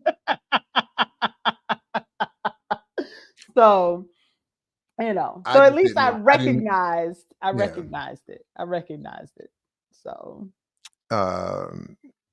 So yeah. But so what's next for the next 100? What's so we've got Alchemy coming on. I'm really excited for this conversation about the dialectics because it's something that I don't have a full grasp on, and y'all know how I feel about that. We got Dwayne and Ntume and Musa coming back and track back into the AI and tech. Brian Quoba is going to come back because we ran out of time, so we didn't even talk about Hubert Harrison and socialism. Like that whole conversation wasn't had, and that needs to be had. Musa again, poor Musa. He's just trapped now. Like I'm just gonna keep emailing Musa every time there's something that I wanna do. So Musa's gonna come back again with Jamie because there was a whole lot about North and South Korea and Korea that we did not discuss. So we're gonna talk about that, including Dennis Rodman, which there's a whole story about Dennis Rodman in North Korea that I didn't really have any full grasp of. I will say, Leah, I agree. I really, really respect Ben Norton, and I have I watch Ben is reachable all the time, and I know he's been on with you, and I would love that. We can get Ben back. Okay, Ben is good people. Yeah, we got to get Sudeep back on too. I know you two are working on something together. Sudeep, we are, but he's also involved with a number of things that would be easily foldable, and we could just fold those discussions into this one in here too, because the stuff is fascinating. It's fascinating. Yeah. This false comparison of Asian to Black economics and stuff like that is crazy. Right. And the whole thing of what are Asians and who are the Asians, which Asians and all this. I mean, it's a lot of stuff going on here. That's a lot. And please, folks, go listen to his discussion with Ntume about Mississippi Masala on Ntume's Patreon. That's gotta be very good. That's gotta be on the list. And then I don't know if you saw that Geechee actually answered my email because he's another one who don't be paying attention to emails. So when Musa was on, they talked about anime and trying to have the conversation with Ntume. And it turned out that the show that Musa referenced is a show that my son has watched. So my son has offered to watch the show again with me. And then we can do an anime thing. But we'll do that. That's going to be down the line. That's months out. But we'll do that because I'm definitely interested in that. I'm definitely interested in that. But I mean, when Geechee was like, I'll watch anime, but if Musa's in, I'm in. That's the hook. I've never been much of an anime fan, but I'm happy to check it out. And people are what's the show again, Naz? My Hero Academia. My Hero Academia. My Hero Academia, yeah. Which apparently has mad, it's 8 seasons or something, and anime be having a lot. I'm watching something with Naz now, and that bad boy has 20 episodes a season, and there's 5 or 6 seasons or something. So 4 seasons. Oh wow, it's a lot of people co-signing it.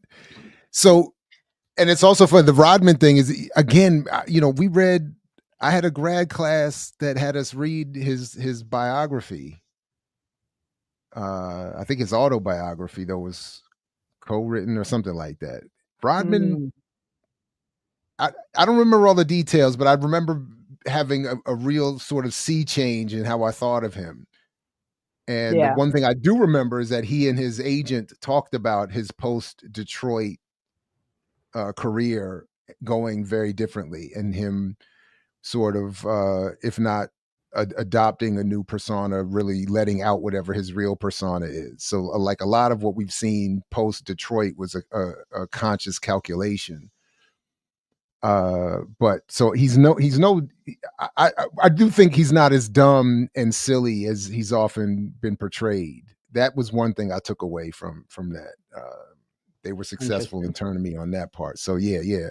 I'm Okay. not co-signing his career adventures, but Yeah, but it'll be something interesting to talk about.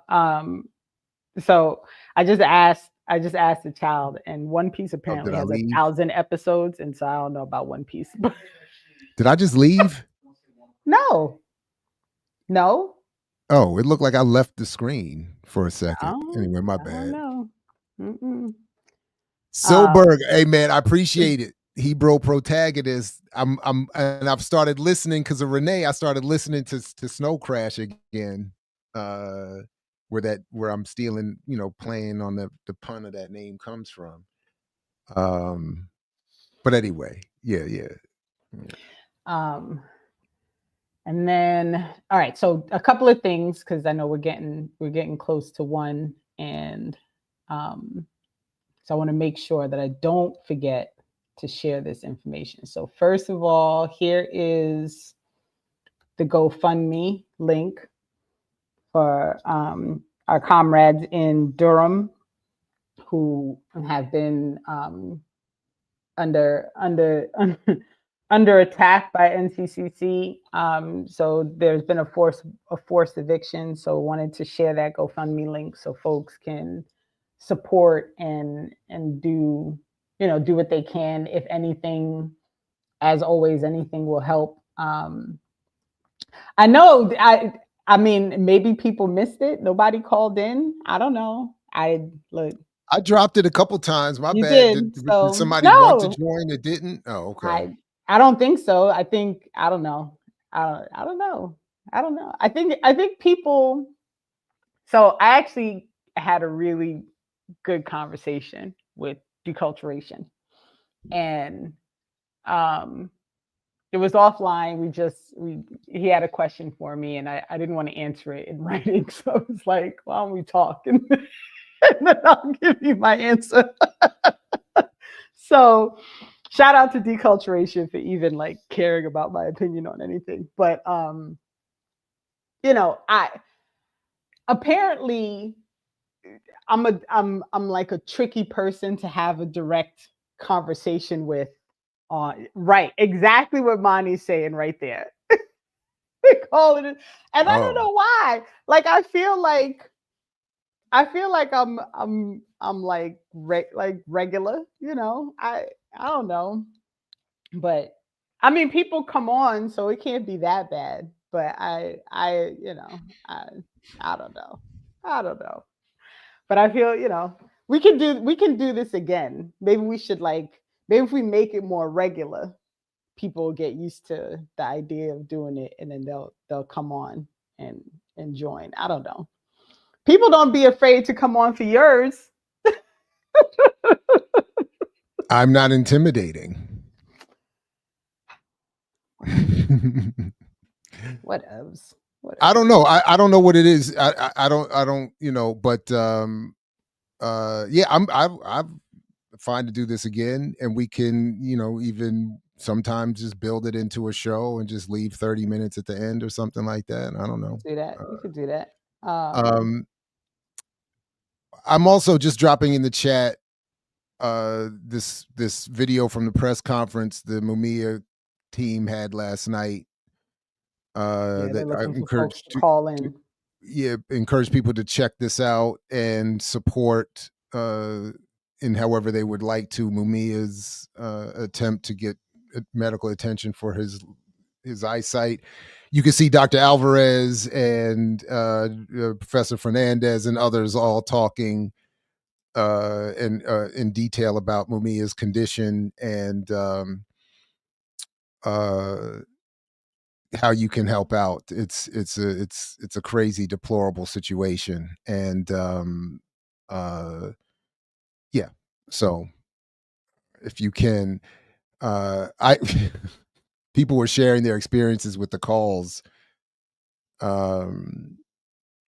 I only ended up speaking to one person, and they, listened to me read my script, and then they said that they were not going to pass on the message. So it's good to keep calling and keep harassing and emailing and all those things, whatever. That's wild. Yeah. They were like, I'm not, something about we don't deal with individual requests or something, and I will not. But he did say, I will not be passing on this message, and then hung up. For folks in Jersey, we are CMB of Newark is going to be hosting Kehinde Andrews. He's coming in for the release of his book in the US. And so he'll be here September 10th, which is a Wednesday, but we've teamed up with one of the Newark organizations that has access to a really nice space. So, we'll do like a partial watch of the documentary, and then we'll talk with Kehinde about the book. I did listen to the whole book, which it's really good. The documentary that Kehinde did does little to no justice for the work that he put into that book. Little to no justice. Like it's almost like after reading the book, I almost wish he didn't do the documentary, because I want people to read the book. Like, I don't want people to try and do like the shortcut of watching the documentary. I want people to read the book, because it's fascinating. The things that he was able to find, the documentation, everything is backed up by a link and something that he found that he read. It is an impressive gathering of information about the actual organizational work and policy work and information that could be guided by Malcolm's study. It's excellent. So definite shout out to Kehinde. Yeah, I haven't read it yet. Looking forward to it. But I've been tagged in a couple of his tweets about it and seen how upset Europeans get at him. So salute, and even more reason to support his work in the book, because I'm like, yeah, they're very happy to share their wildly ignorant thoughts, and so salute to him and the rage he inspires among them. The caucasity that comes out. The caucasity. I mean, it's wild. It's wild just to, and instead of just scrolling on by, like, you see it's talk about Malcolm X, so you already know you're gonna be mad, and instead of just scrolling by, they're like, no, then leave the country. If you don't like London so much, then leave all of England. It's like, I love when people do that though. Like, so go back to where you came from. Boo, I'm from Brooklyn.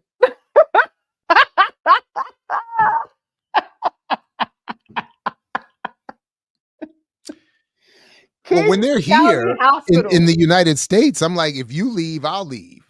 Right. Like, but in England, I think it would, the one liner would need some adjustment. I was trying to think mine, something like, well, you put your damn empire everywhere, so there ain't nowhere I can go but to stay here and tell you to go kiss my ass or whatever. Right. Like, right. But I've always, like the Fannie Lou Hamer, I just like adjusting her, when Italians go back to Italy, and the Irish go back to Ireland and the Wasps go back to England, then maybe I'll talk about going back to Africa. Until then, here Right. we all are, motherfucker. Right. Because Here we ain't all are. almost none of us actually started here. So like let's be real clear about that. So I mean, that's what I'm saying. If we all leaving, all right, I'll look into a nice spot over there. I'm not No. mad, or whichever over there I get sent back to. Right. but I'm but like, you know,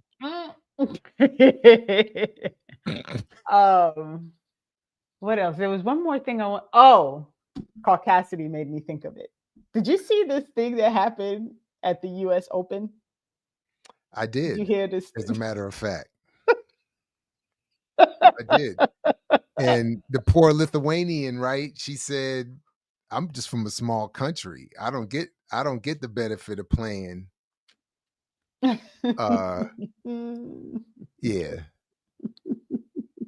Now we about to wrap up though. I know for deculturation, 2 hours is just the beginning. It's just a Yeah, warm up. yeah, I'll be listen doing that stream with Jared and Entume when we did Red Dawn, and I looked up and we were knocking off 4 hours, and I was like, oh, I gotta go. Yeah, I gotta go. It's like I gotta go. No, I've developed a 2 hour internal clock. Like I usually am like, I'm ready. I'm ready. But but but at the flip side though, So I'm not Yipper asked, mad.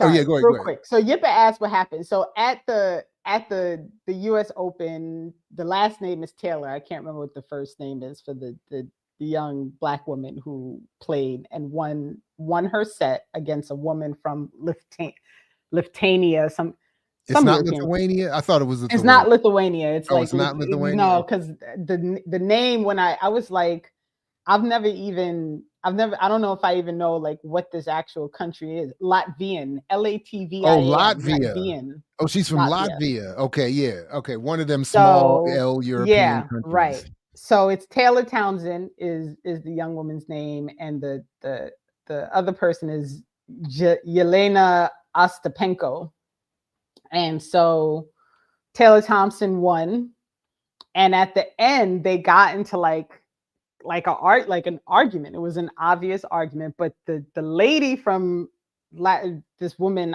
whatever her name is, Yelena, whatever, was like pointing in her face, and she was just mad, like she was aggressive. She said Like you need all to learn how to win better or something you need like to that. learn to win better. She called her uneducated. She said she had no class, and she was mad aggressive. And so at the end, like the reporter asked Townsend, like, what she thought. And she was like, people get mad when they lose, like it's whatever.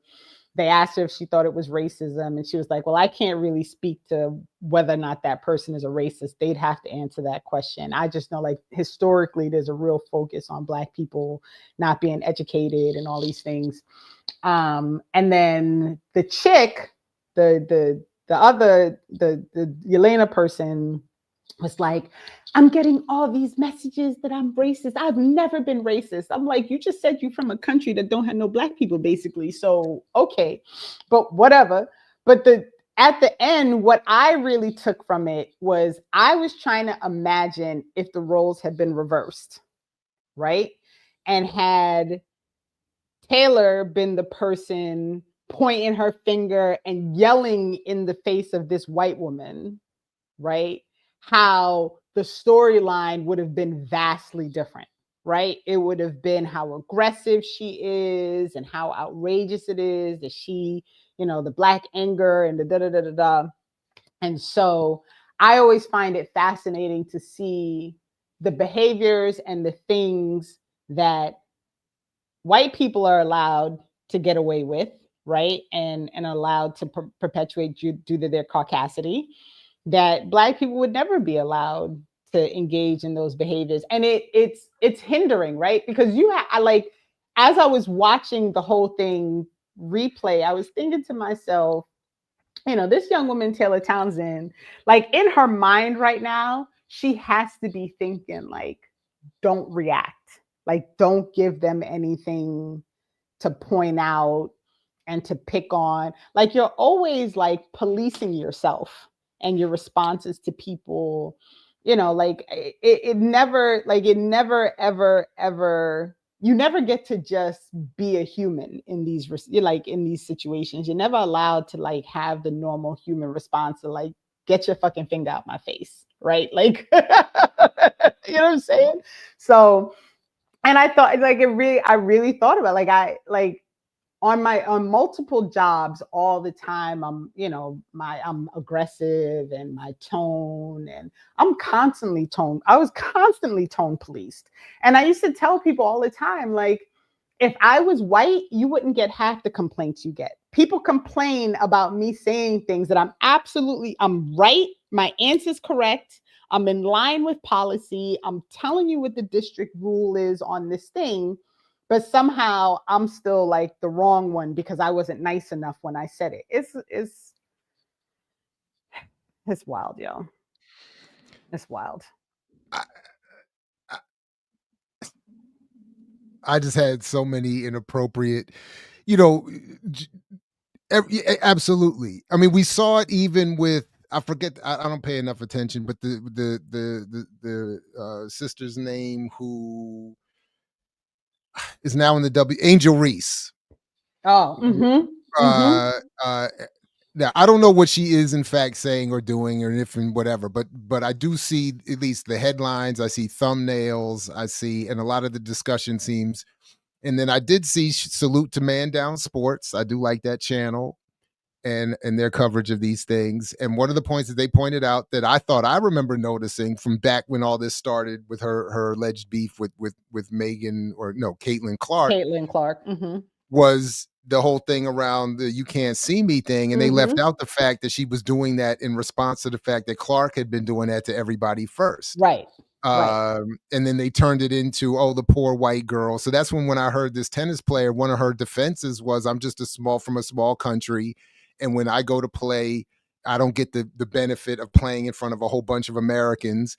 And then I'm sitting there thinking, but this is a black woman playing in front of a bunch of Americans. I don't care what she says on camera.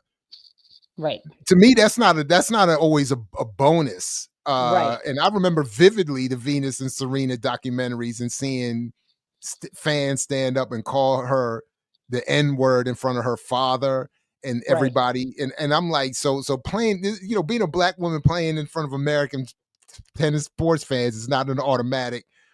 But just that you would say all of that while claiming to not be racist exposes the racism. Right. And the inexpertise of being around black people or understand what black people go through. Right. And it was over something that was super, like, he didn't apologize about something with the net. Like, I'm like, you did all of this because you felt like she didn't respond in the way that you deemed was the way she should have responded to something. Like, what are we doing? What are we doing? What I did like that Thompson is her name. I saw part of Taylor her Thompson. Yeah, Towson, part of what she said. Towson, sorry. She had said in response to one question, she was saying, "This is sports. I don't understand." So I don't remember exactly what she said, but her point, as I understood it, was, if I don't have perfect etiquette at every moment as you understand it, so what? This is sports.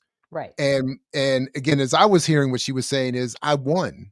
That was what I'm here to do. I'm not here to be like, I shook your hand. I said, good match. What more do you want? And my thing, I'm sitting there thinking, man, I can't even imagine being that young. I'm not good with all in that those situations. Yeah, I'm not good in those situations. And, but she got the best line. At the end, I'd have she tried to was make like, the girl listen, cry.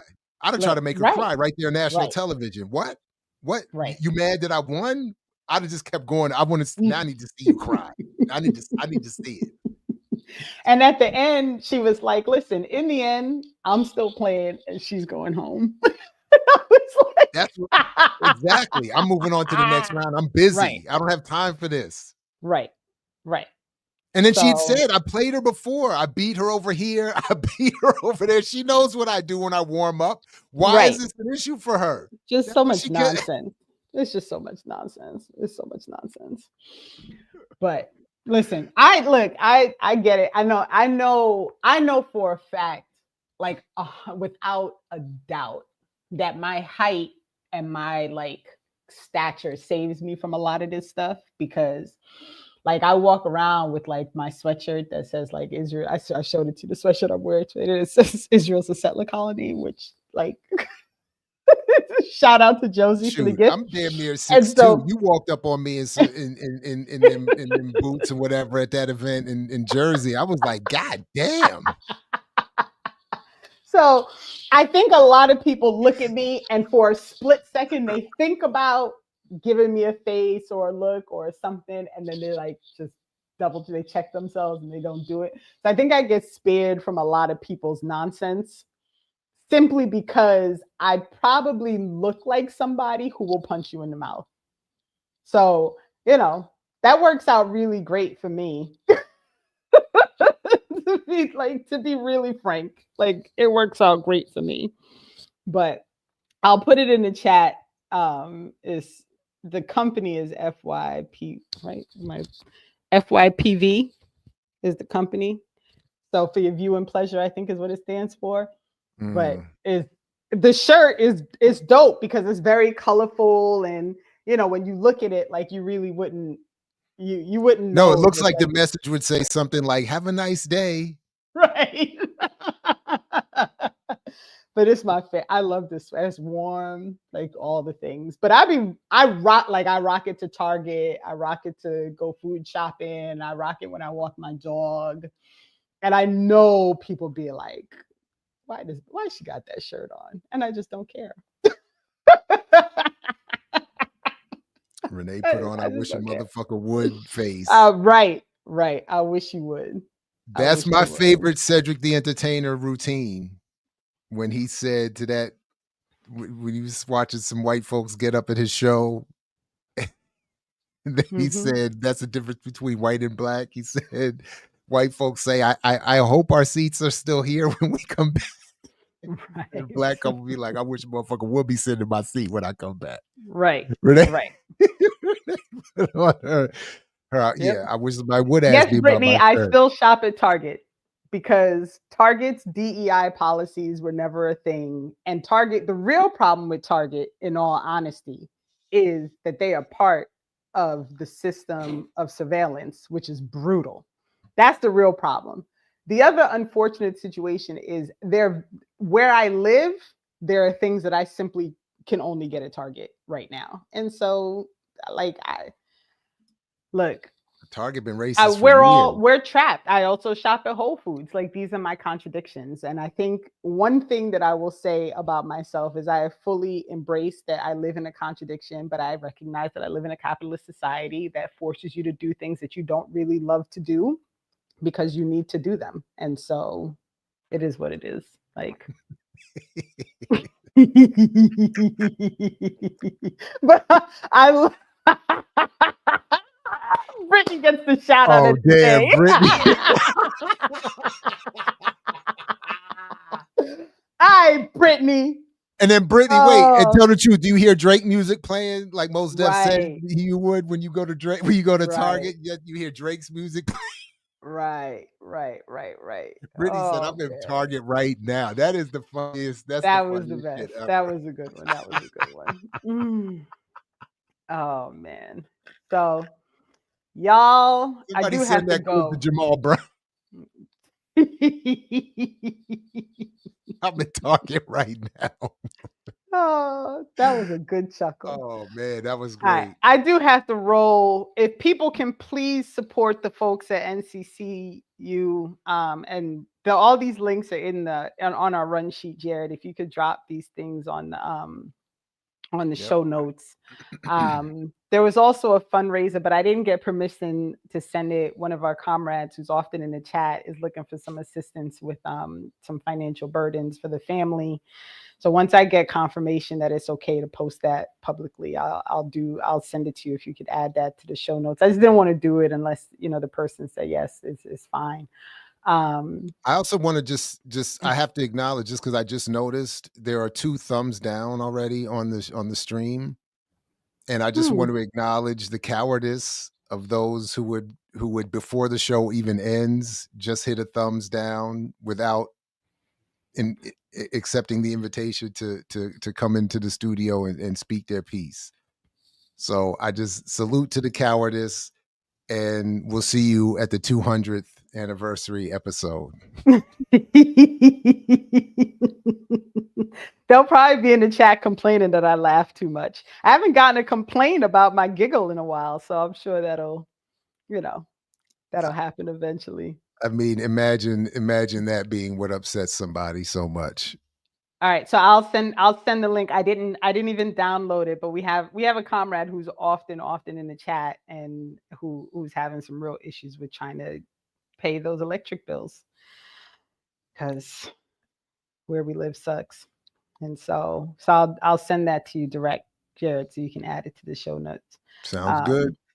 But Jared, I seriously, like I've said it to you before, I've said it on the show before. I really, truly, truly appreciate that you wanted to do this with me. I really do. I can't, like, there are no words for it. I can't. This has been such a tremendous experience for me, being a part of the Black Liberation Media family, all the work that we're doing to move towards being like a full collective, working together as a worker cooperative, like all these things that we're trying to do. I would have always been on the periphery. I would have always supported, but being able to be like part of the family, to have the show, that you invited me to do this, it means the world to me. And I really, really appreciate it. So thank you. You're more than welcome. It's been an honor. It's been great. Again, I look forward to the next 100. And so congratulations to you and all the great work that you do. And salute to this Undefeated chat and the extended audience that will still see this beyond the live. And in all seriousness, I look forward to the next 100. So this is going to be dope. But all right, everybody, please do all the things to support the platform. If you haven't, go get you a nice mug. This would be a good day, if you don't have one, to get your Saturdays with Renee 100th show anniversary mug. And get you some T-shirts and the all the other stuff as well. And yeah, thank you all very much. This has been great. Again, congratulations, Renee. Peace, everyone. Only if you're willing to fight for it, as Fred Hampton used to say. And we'll be back with 101 episode 101 next week with more Saturday with Renee.